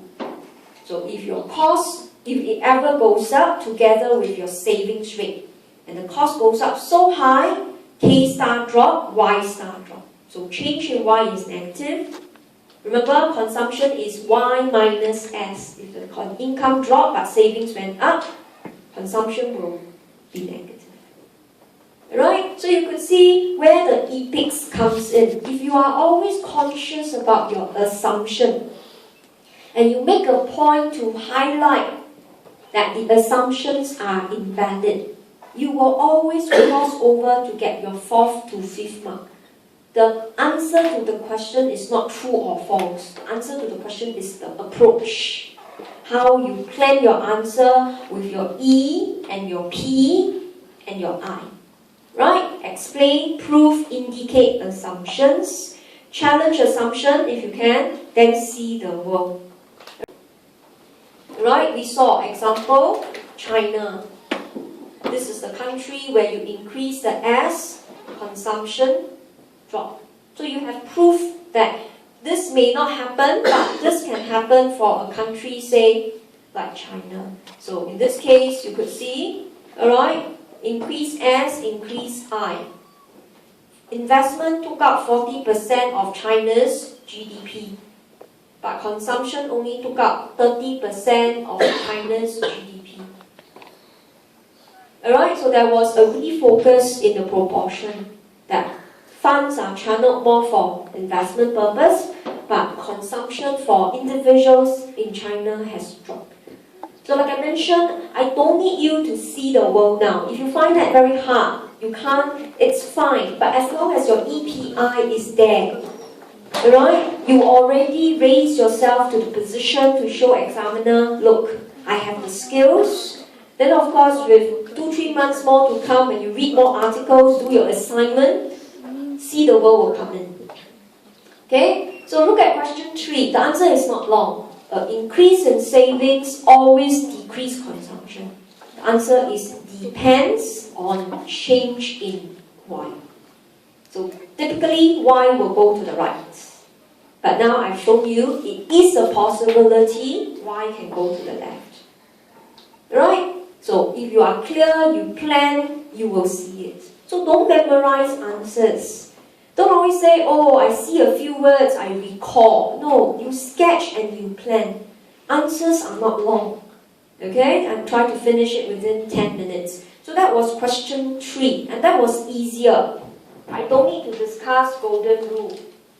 Okay? But question 4 was different. Question 4 was a very popular exam question. The question says, reaching. Again, you could see, like converge. You're not there yet. So reaching means you can be on the left, you can be on the right. So reaching the golden rule necessarily means it's a must, it's compulsory all the time, requires a short-term sacrifice of consumption for a long-term gain of permanently higher consumption. So the moment you see golden rule, you know diagrams are more complex. Diagram must be really huge. Alright, so let's first start off with sketching the diagram. So I hope you still remember how to draw golden rule, right? Draw your production function. Now, because I want to discuss golden rule, I will now assume GA is 0. I will let all my alphabet go without the cap. Previously, because it was countries, it was one country, I will discuss with technology. But the moment I know it's golden rule, things will get complicated. I will take a slightly easier approach. So I assume no technology. Okay, then if you recall, to find golden rule is to find the MPK first. Okay, take attention to the curve, bring it down. That was your KGR. And the objective of the MPK is to be drawn parallel to the cost line.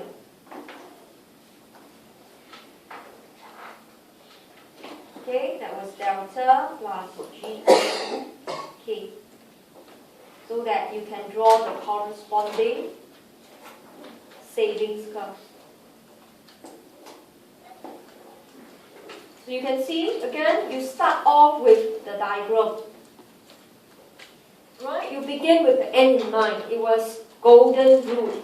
So the golden rule diagram will look like this. Consumption AB, the distance is the maximum. So you draw first. But the question was again, reaching. So reaching tells you could start from the left. That's one possibility. And you have to go rightwards. Okay, then of course, the other possibility would be now on the left. It would be here.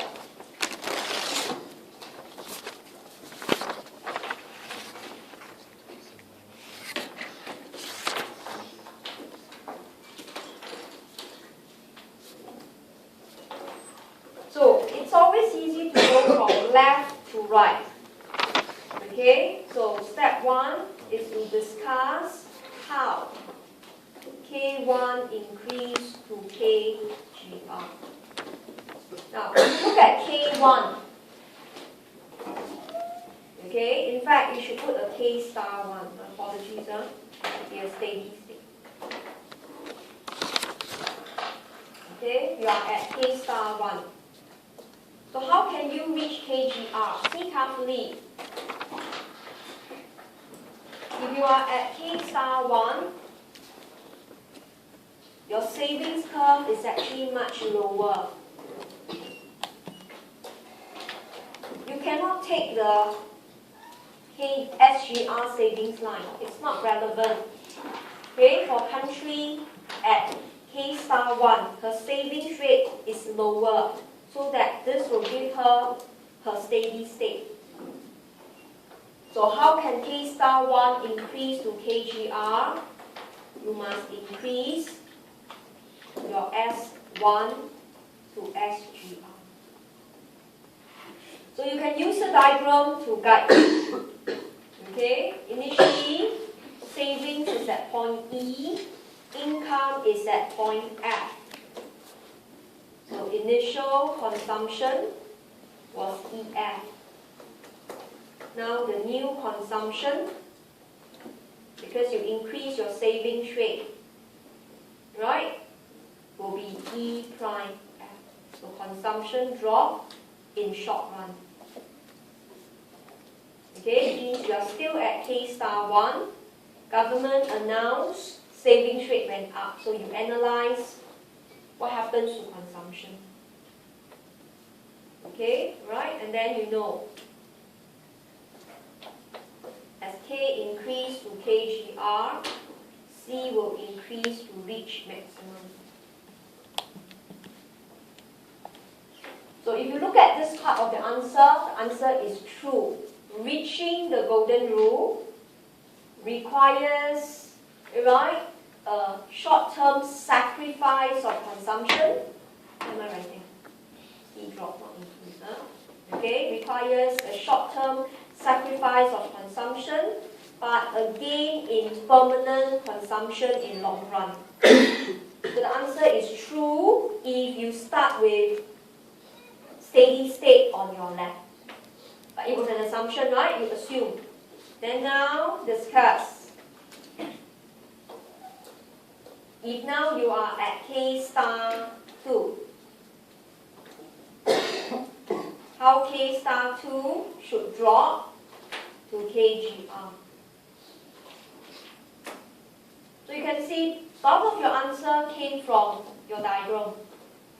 So if you look at if you look at K star 2, this is your cost line. So your savings line must cut through it. Point G. This is your S is S2, S3. So this is why you need to draw large diagram. If you draw large diagram and you understood what is steady state, cost must be equal to benefit. You will know there must be a savings line there. So at point G, right, your savings rate is S2, but you want to reach SGR, so your savings rate must drop. And it must be logical, right, because you want to travel leftwards. You must cut back the use of capital. Okay, so we can put in a point here.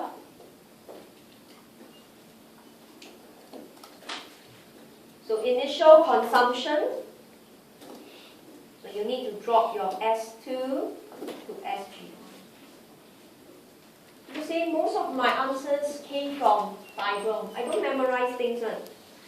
I drew the diagram, I understood where is my KGR, and then I observed. So savings rate must drop. So initial consumption was the distance FG. Okay, new consumption is the distance FG prime. So you just mark out the distance. Initially, you are on your steady state. This is amount of consumption, income minus savings. But on the same income, your savings rate dropped. So you have distance FG prime. Right, so therefore you could see consumption increase in short run. Okay, now everyone look up. This is the main confusion. This is the new consumption. This is your KGR. Using our naked eye, the bar on the left is smaller. But it was smaller because of the way we draw our curve. But we know this is KGR. This is called maximum consumption. So we cannot say consumption in the short run, right, will drop to the long run. It's wrong. It still increase because that is maximum consumption. So we will still say as K drops, okay, to KGR, C increases to reach maximum. This is the key word. To go maximum, you must climb up the hill. Although, with our naked eye, distance FG prime looks smaller than AB. It looks smaller is because the way we drew it, the steepness of our curve. Right? So that's why when we discuss KGR, must be very careful. This is where examiner wants to catch you. Students tend to make a lot of mistakes here. They will say consumption drop because the diagram says so, which is wrong. When you want to say maximum, you must always climb up a hill. You cannot climb down a hill and say you reach maximum point. You can't. So consumption increase in short run. Consumption also increase in the long run. Okay? So in this case, the answer is it depends where is your K star. Okay? But remember the above analysis. Okay? You assume the cost curve was unchanged. Delta GN unchanged. And you also assume countries will pursue KGR. Because countries are already at their steady state. Then they discovered the KGR is on the left or on their right. So both K1 and K2 star, you assume they will go KGR, right? It's an assumption they will pursue KGR. But we know in reality, okay, countries, example, again, China. China is the one with K star B, or K star 2, can I say? K star 2 will not reduce K to reach KGR. She won't do that because the Y star will drop. Therefore, okay, it is fair, right, to state that C will drop in short run as K increase to KGR. So look at how I put in my live pointer. I'm again supposing the statement is true, but I did it with the real world perspective. Okay? Before you copy, recall, if you are at K star 1, this is where most countries are. Most countries will pursue KGR. But in doing so, the statement is true. You have to sacrifice consumption in the short run, then you can gain in the long run. Okay? Then K star 2 on the right is China. If you want to pursue KGR, you have to go leftwards. In doing so, C will go up in short run and long run. So this will make the statement false. So you have explained two sides of the coin. But now you challenge your assumption. You assume you assume K star 1, K star 2 will go down to KGR, will pursue KGR. But in reality, countries like China will not. Alright, so this statement here, C will increase in short run and long run, will not even occur at all. Because countries will not reach KGR. So if these countries don't reach KGR, and most countries are on K star 1, therefore it is fair to state that consumption will drop in short run as K increases to KGR. So challenge the assumption. There's nothing much to say about delta and GN because it's about reaching golden rule. So you don't want to complicate it. You don't want to complicate it, but rather you want to challenge this part that countries may not pursue, and then you wrap up the answer. You have your challenge, the assumption, you have see the world. Then you answered the question. Ultimately, it's not making the statement true or false. Remember that. Until now in my answer, I have not even written down true or false. I don't. I just make sure I show two sides of a coin, then I take my final stand. My final stand is always see the world. Right? Okay? Now you compare question 3 and 4. The answers looks quite the same, right? It's all about consumption. But question 4 is more deliberate on the golden rule. And then every time when you discuss golden rule, just don't say, oh, savings rate must change. But will you do it in the first place? You might not. And that will give you a more all-rounded answer. So this is what I meant. You should be enjoying tutorial 2 than tutorial 1. Tutorial 1 is very theoretical, very dull. Whereas tutorial 2 is very challenging because it makes you read the question. It makes you with this desire to do your epics. You want to keep seeing how can you make the answer complete with challenge assumptions and see the world. Alright? Okay? So go back. Really write out your question 3 and 4. Questions seems to be the same about consumption, but focus is fairly different. So this is the type 2 question. So if you ask me between type 1 and 2, type 2 is easier to score because it's very focused. Whereas type 1, you got to struggle a bit with the choice of countries. You got to be very careful with the terminology. You have to read carefully. Right? Just that type 2 question, if it is golden rule, you got to be careful with your diagram. But the moment you draw it correctly, it will shape the answer from there. Okay? So with that, let's look at type 3. Alright, we're just going to finish off this type 3 and then I'll see.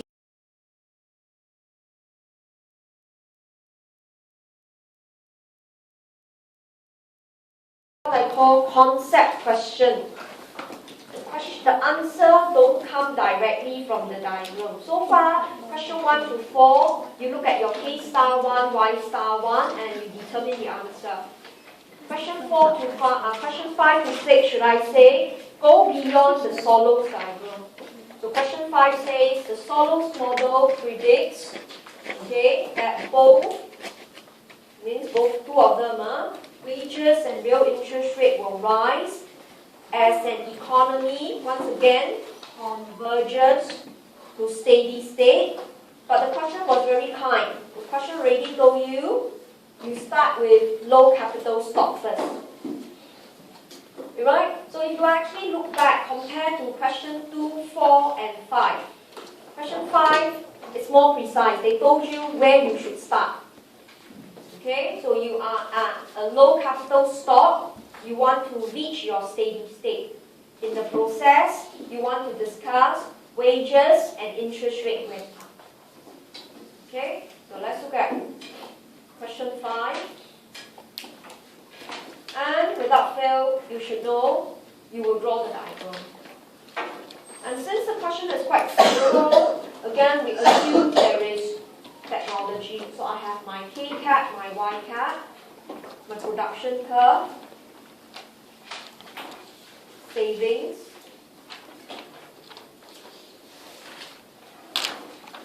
then my cost line, delta plus GN plus GA K cap.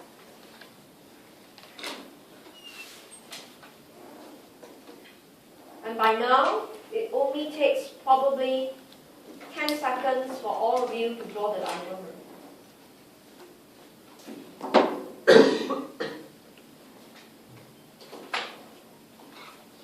So the question says, starting with low level of capital.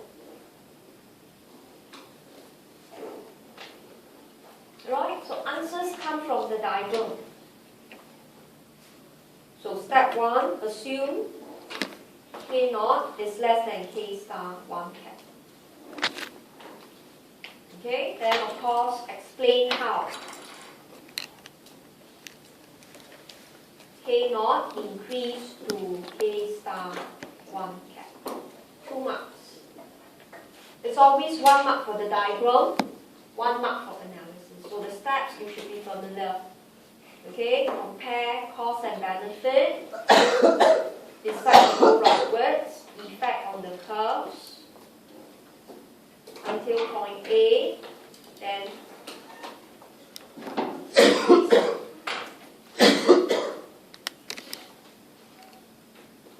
right, so make sure you go back, write up the steps, don't keep doing all this arrowing, which I'm doing so to save time, but the steps are clear. Compare cost and benefit, decide to increase K. That's step 2. Step 3, in doing so, output, benefit and cost will adjust until point A, step 4. So you ascertain that this is equilibrium, bring it down, K star 1 cap, step 5. Right, so you literally see that almost 90% of the time, you explain adjustment process, how to reach your steady state. But this is 2 marks, but you didn't answer the question. The question wasn't about K star 1, Y star 1. The question was about wages and interest rate. Okay, step 2, this is the important part. You know, as your K goes up, marginal product of capital will go down. This is diminishing returns. Okay, but marginal product of labor will go up. Right, so if you put too many machines in the factory, each machine will become less productive because of poor combination, not enough space. But you assign more machines to each worker, productivity of each worker will go up. Okay? Step 3, again, assumptions. Assuming factor payment, which is your W, and your interest rate is based on marginal product. It's an assumption. Therefore, MPK went down, interest will go down. NPL goes up, wages will go up. So from here, you can see the statement is false. Okay, the question says, as the country converges to its steady state, both wages and interest will rise. But here, you only prove that wages went up, but payment for capital means your real interest actually dropped.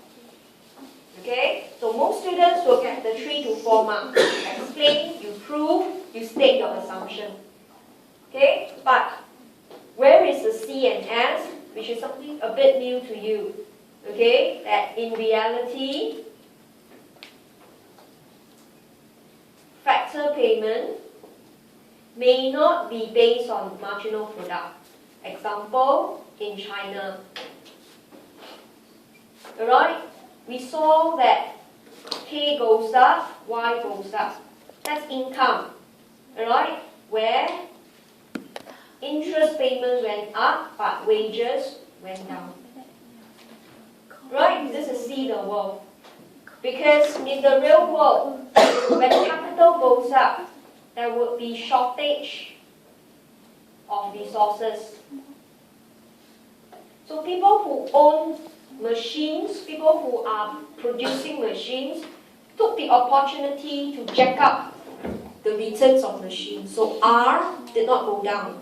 Factor payments say R should go down, but in China it wasn't so. Because of the rapid development, right, the very unscrupulous producers who produces capital, will jack up the price. But wages drop because of excessive labor supply.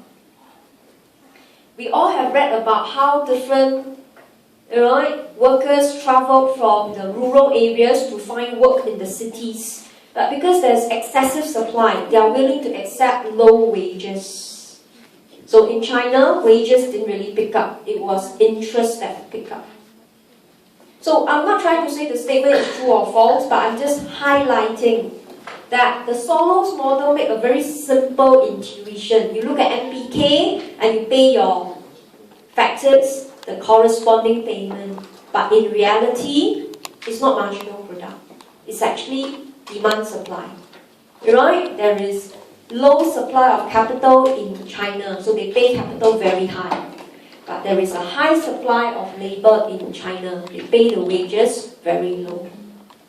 Okay, so this is C and the S. So most of you cannot do the C and S at this moment because we have not done the topic called unemployment. Alright, but you can see as you move along, the epics must sink in. So this type 3 question, they are not difficult, but answer doesn't come from the diagram. Alright, you cannot read wages and interest rate from the diagram. You can only read income. Remember, income is the sum of R and W. So you cannot say income goes up, you're very sure both goes up. You can't. Alright? The payment is dependable on marginal product. So not difficult, but a lot of times students did not discuss R and W. They only said Y increase, R and W increases. And that is a wrong concept. Okay? But answers are very, very short. So you don't need to challenge any other assumption. You cannot say, oh, maybe the curve shift. Because you didn't even shift any of the curves, so you don't need to say another curve will shift. You only talk about the payment, right, which is not equivalent to MTK. Now let's finish off very quickly with the last question. This is my favorite question. This is the most tricky. Believe me, this is even more tricky than question 1. In exam,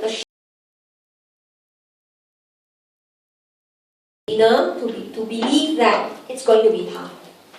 Okay? The question is not difficult. The question looks simple. In the Soros model, a country is able to reach, it means you're not there yet. Right? You're able to reach your steady state more quickly by saving a higher fraction of your income.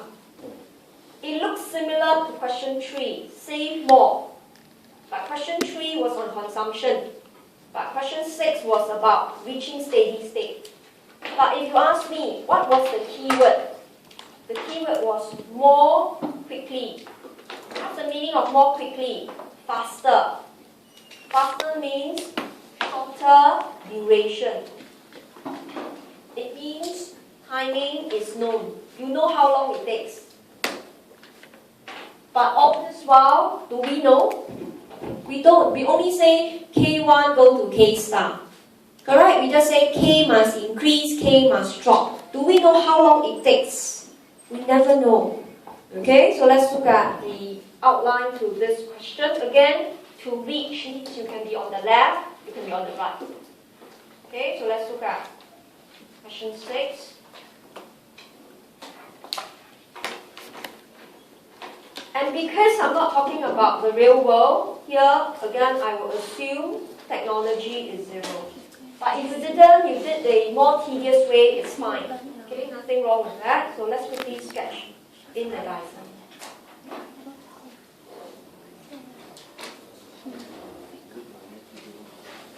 So this is your steady state.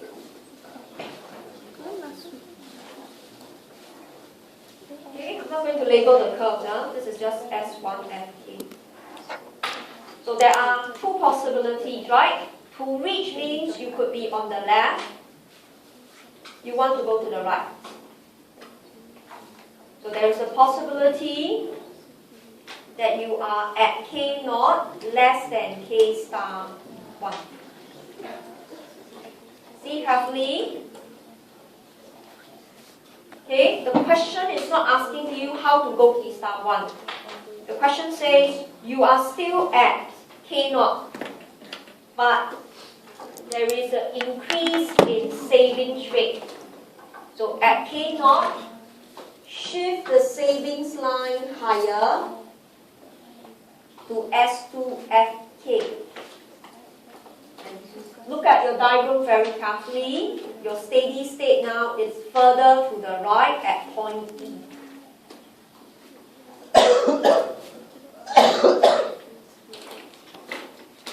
You are supposed to go K star 1. But now, right, if savings rate increase to S2, K star 2 is more than K star 1. Change in K is larger. All you know is the amount of capital between now and your equilibrium, the gap is bigger. But duration, unknown. But there are people who say it takes longer, and that's wrong. Okay, that's wrong. So that is one possible answer. See carefully. Look at your diagram very closely. What if I am at K1? See how I do it, huh? I put K1 in between K star 1 and K star 2. This is my K1. If I'm at K1, okay, which is more than K star 1. Previously, I am supposed to go leftwards. K1 must drop to K star 1 to reach steady state. But now, if the savings rate increases to S2,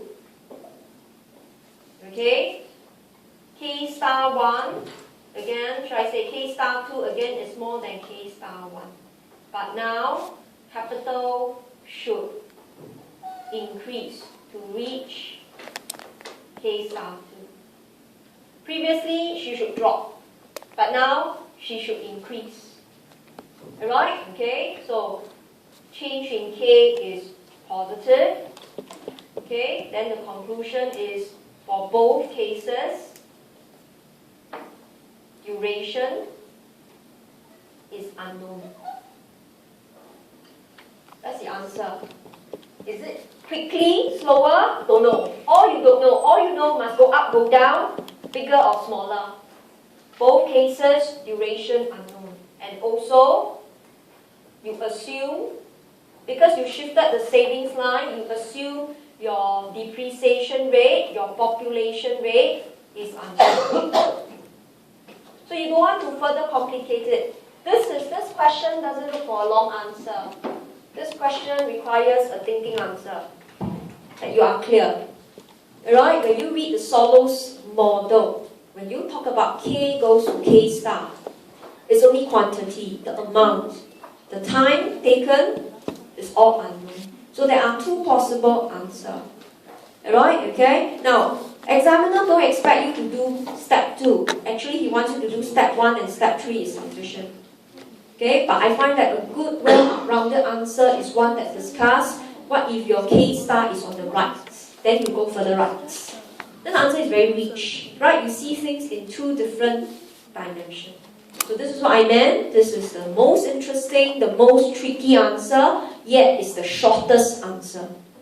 Right? So when an examiner wants you to be thinking, he's not expecting you to write long answer. He expects you to draw, ponder over it, the possibility, and then present it. He always wants to see thinking student. When you think, doesn't mean you need to write a lot. The more you write, the worse it gets.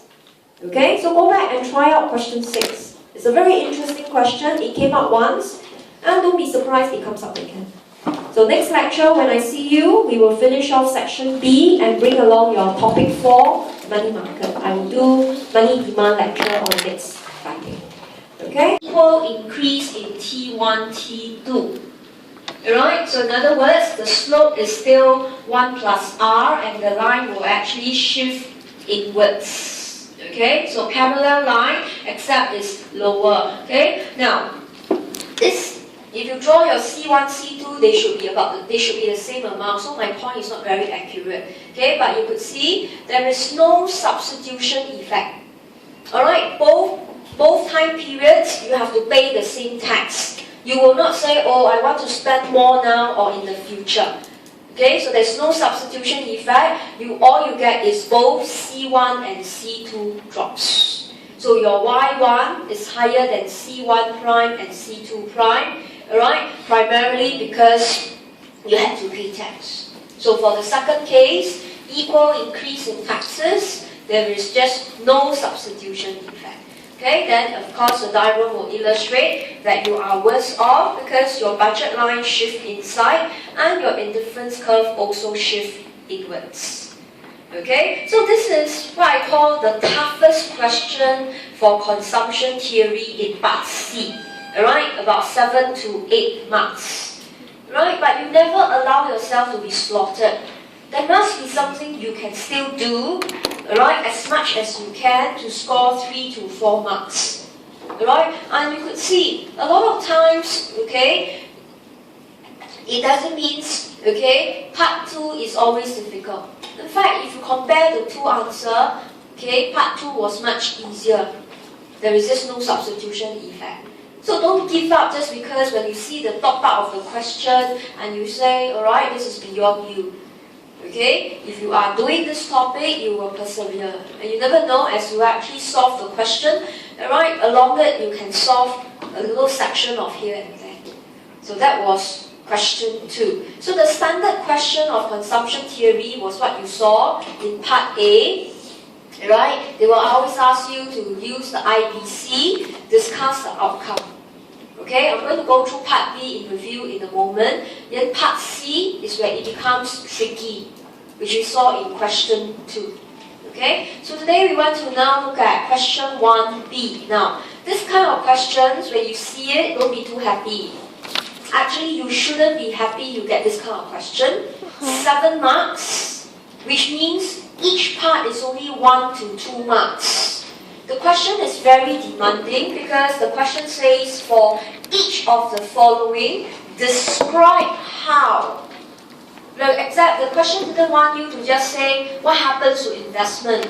The question specifies you must describe. So that makes the answer pretty long and tedious.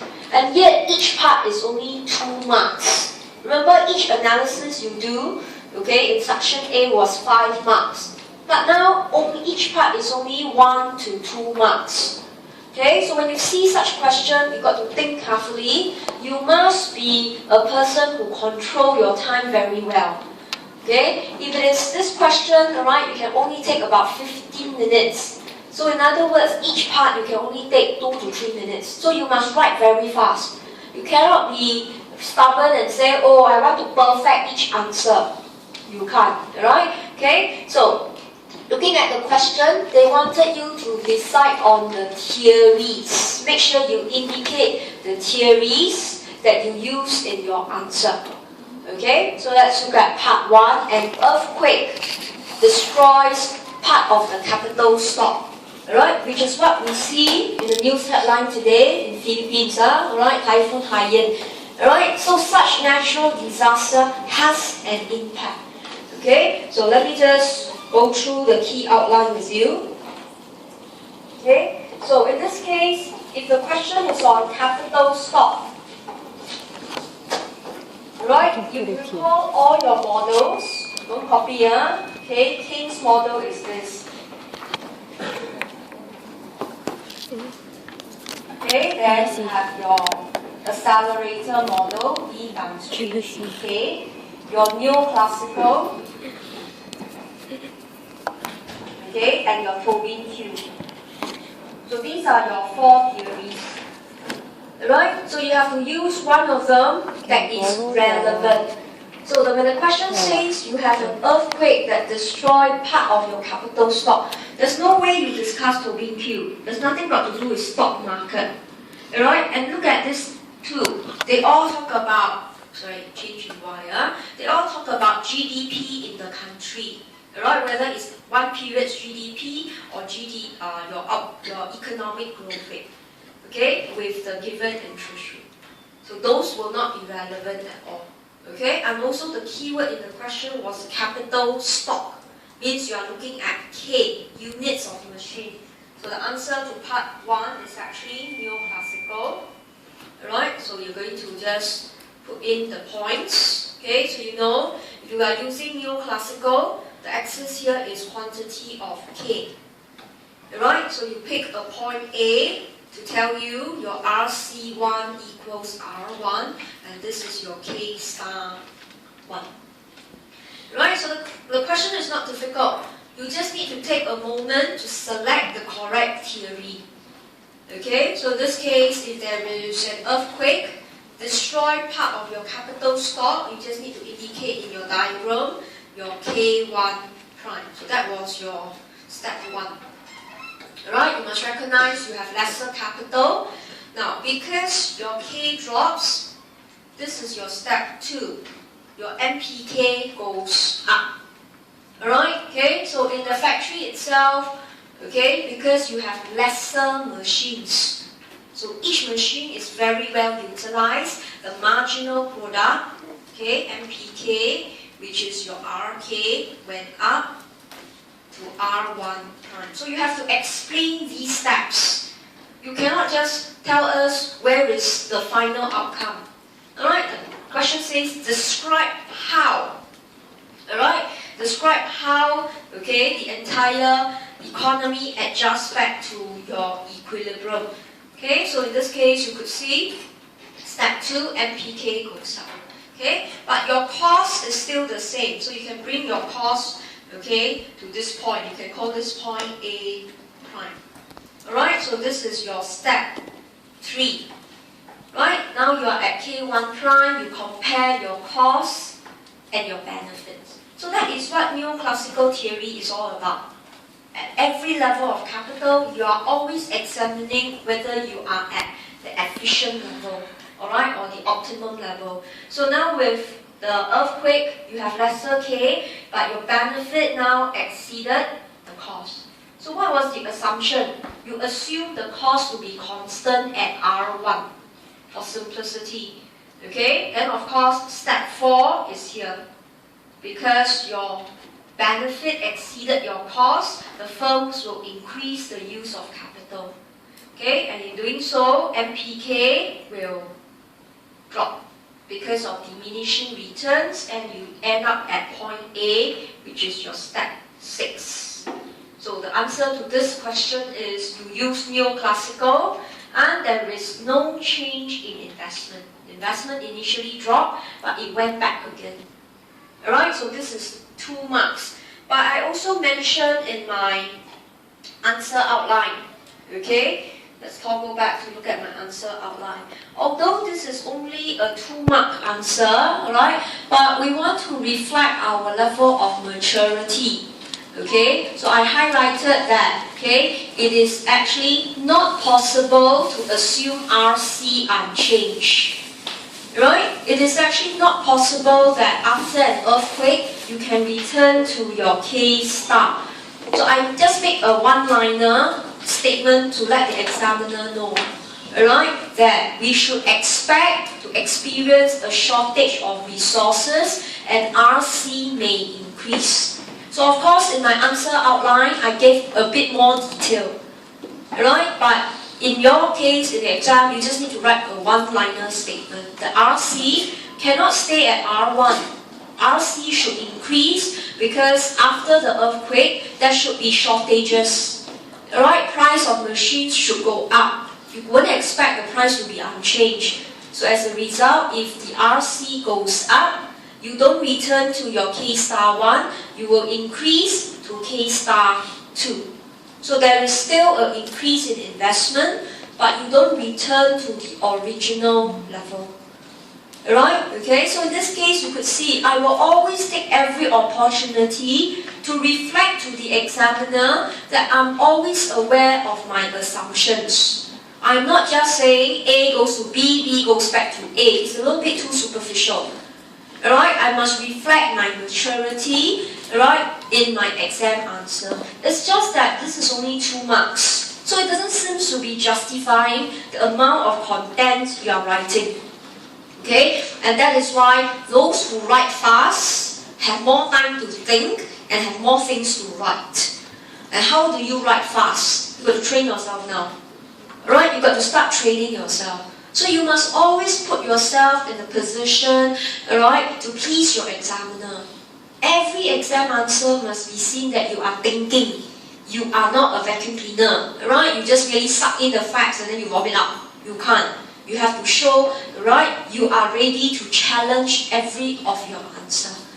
Okay, so that is 2 marks. An earthquake occurs, destroy part of your capital stock. So the answer was you will return to K star 1 if your RC was unchanged. Okay, now let's look at part 2. Arise, okay, in question. Arise in stock prices.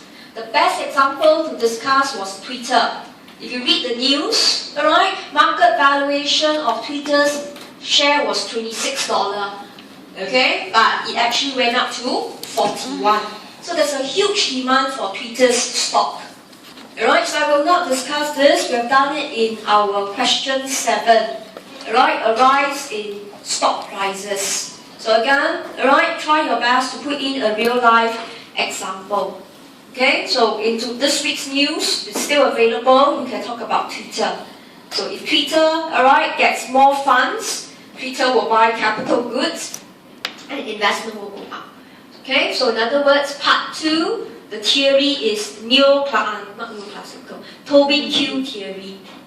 Okay, it was actually Tobin-Q theory and investment will go up. So quite straightforward, right, for your part 2.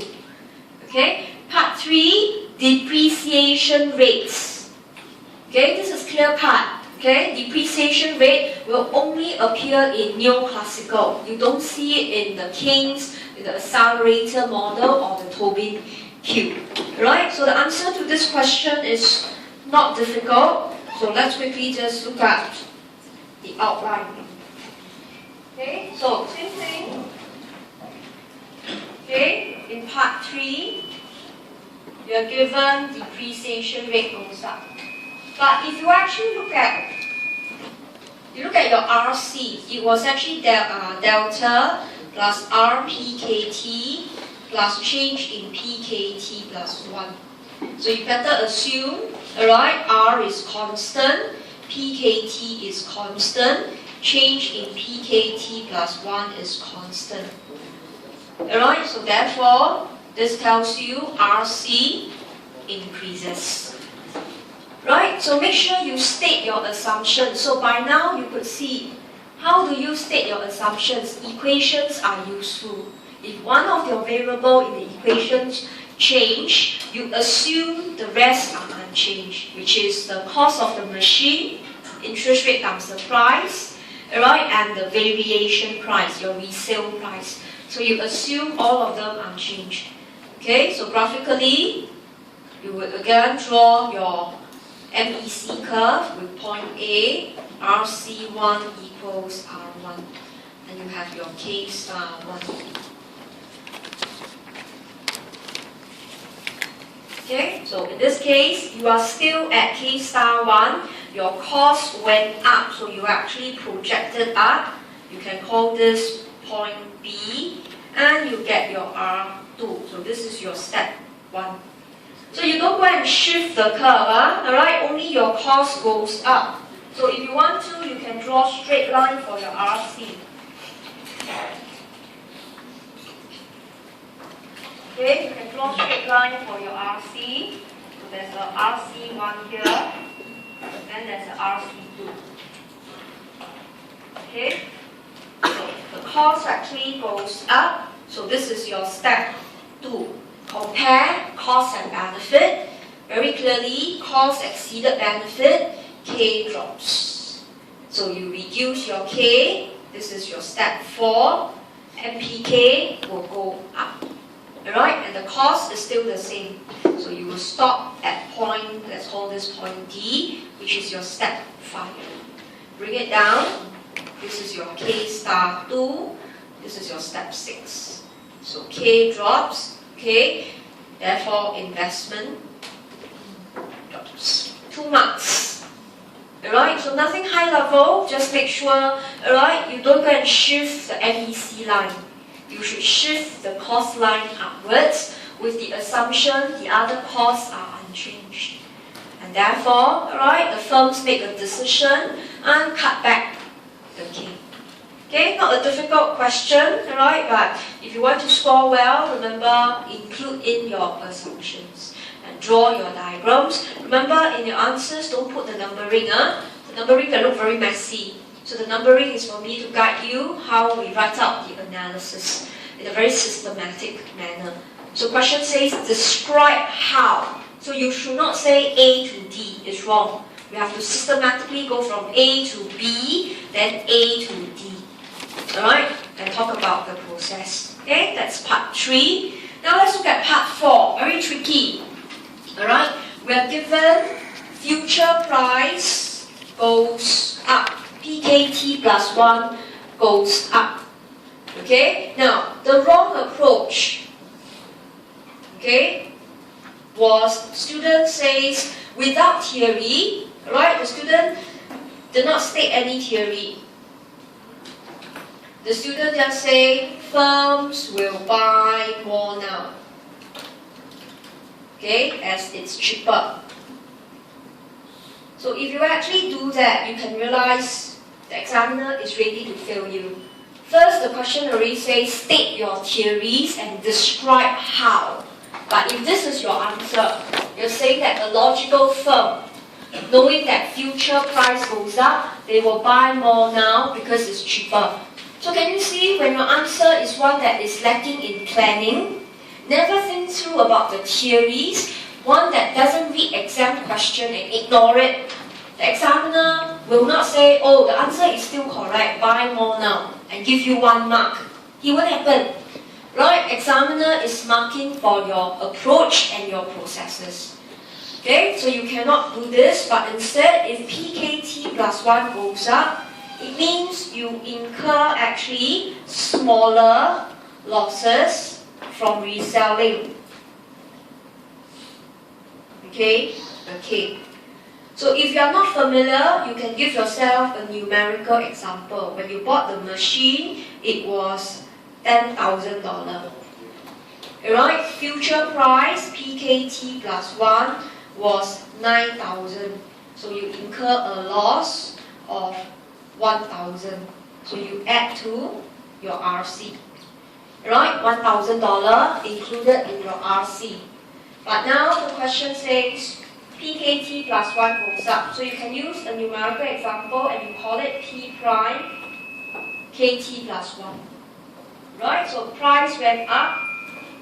So it went up to 9,500. So in this case, the loss now is 500.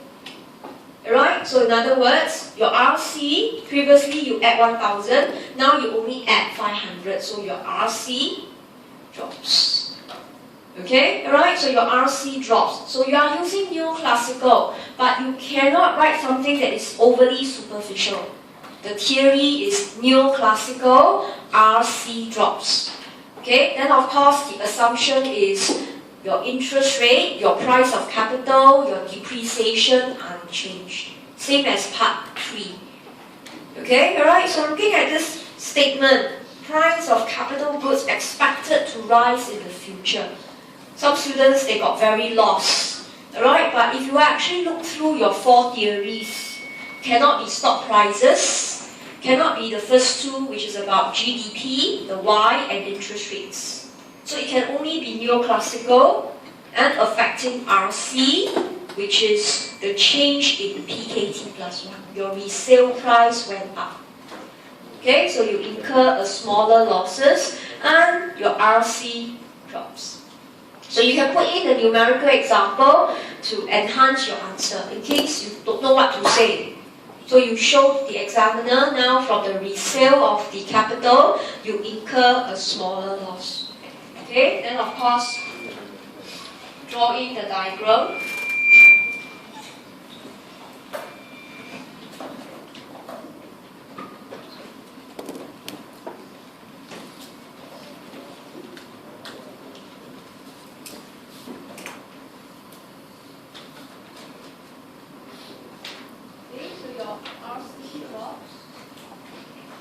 Right, to point B. So you can have a RC1 here, then it drops to, okay, RC2. Pardon me, I'll just quickly sketch to show you. Okay, so this is your step 1. R1 drop to R2. Okay, so PKT plus 1 drop, assuming interest rate unchanged, price of the capital unchanged, depreciation rate unchanged, RC4. So not a difficult question, just that you may be a bit caught off guard, thinking which variable should you discuss when the question was about prices rise in the future. Okay, so conceptually it should be RC drop, same thing, step 2 is here. Compare benefit and cost. So benefit is still at point A, but cost drop to point B. So same thing, K will adjust. In this case, K will go rightwards, and diminishing returns will set in. Alright, as seen from here, there's a movement down along the MEC line. Okay, the MPK drops, but the cost remains at R2 until they meet at point D. Alright, that was your step 4, and bring it down. That is your K star 2, your step 5. And therefore, K increase, investment goes up. So neoclassical theory is not difficult. In fact, it's actually a reflection of Solo's model. Alright, they're actually the same theory. Compare benefit and cost, do the adjustment. Here it's just that it's very specific. You look at the characteristics of the machine. The more machines you use, marginal product will drop. Alright, the lesser you use, marginal product will go up.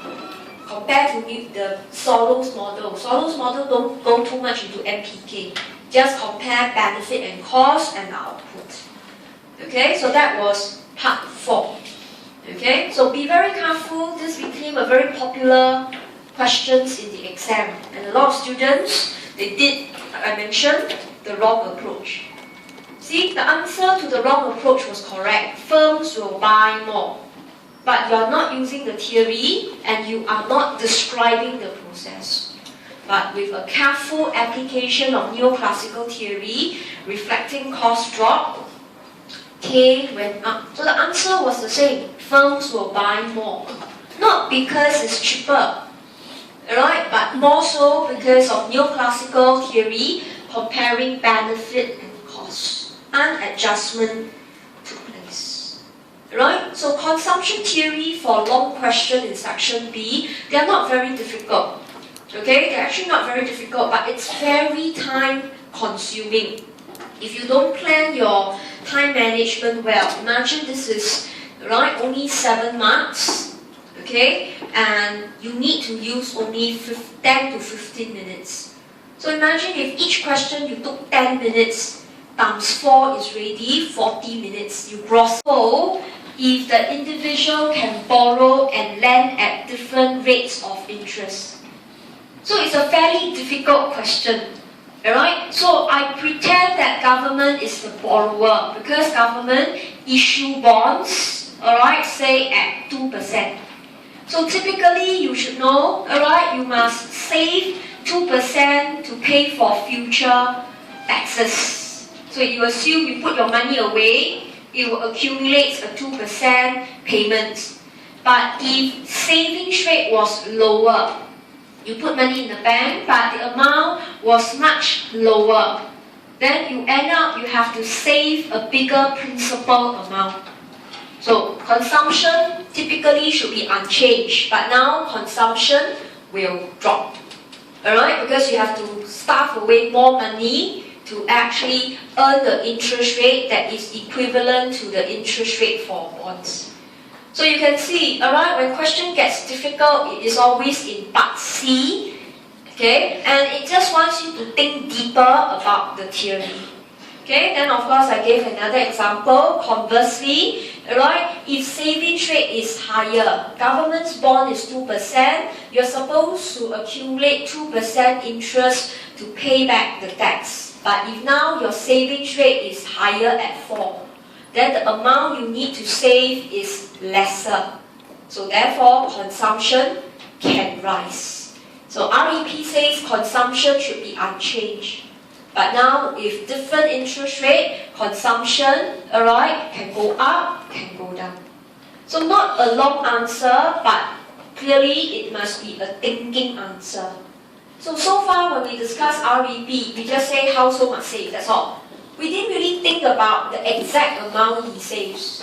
Alright, particularly if government issue bonds. Government must pay back the principal amount plus interest. So when you save, you must save a principal amount with interest also to match government. Alright, so if there is a gap between borrowing and savings rate, how much in principle you need to save will change.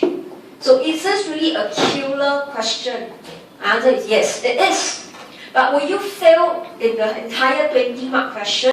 You won't. Even you can't do this, it's only 7 marks, and you score 13. Alright, you score 13 from part A and B. Then you just need to earn an additional 2 marks from another question. So if you are prepared to do this topic, you must be prepared. Your part C is very difficult. Alright? But you can persevere by writing as much as you know. So this is the most difficult. So spend a bit time, go through it, write out the answer.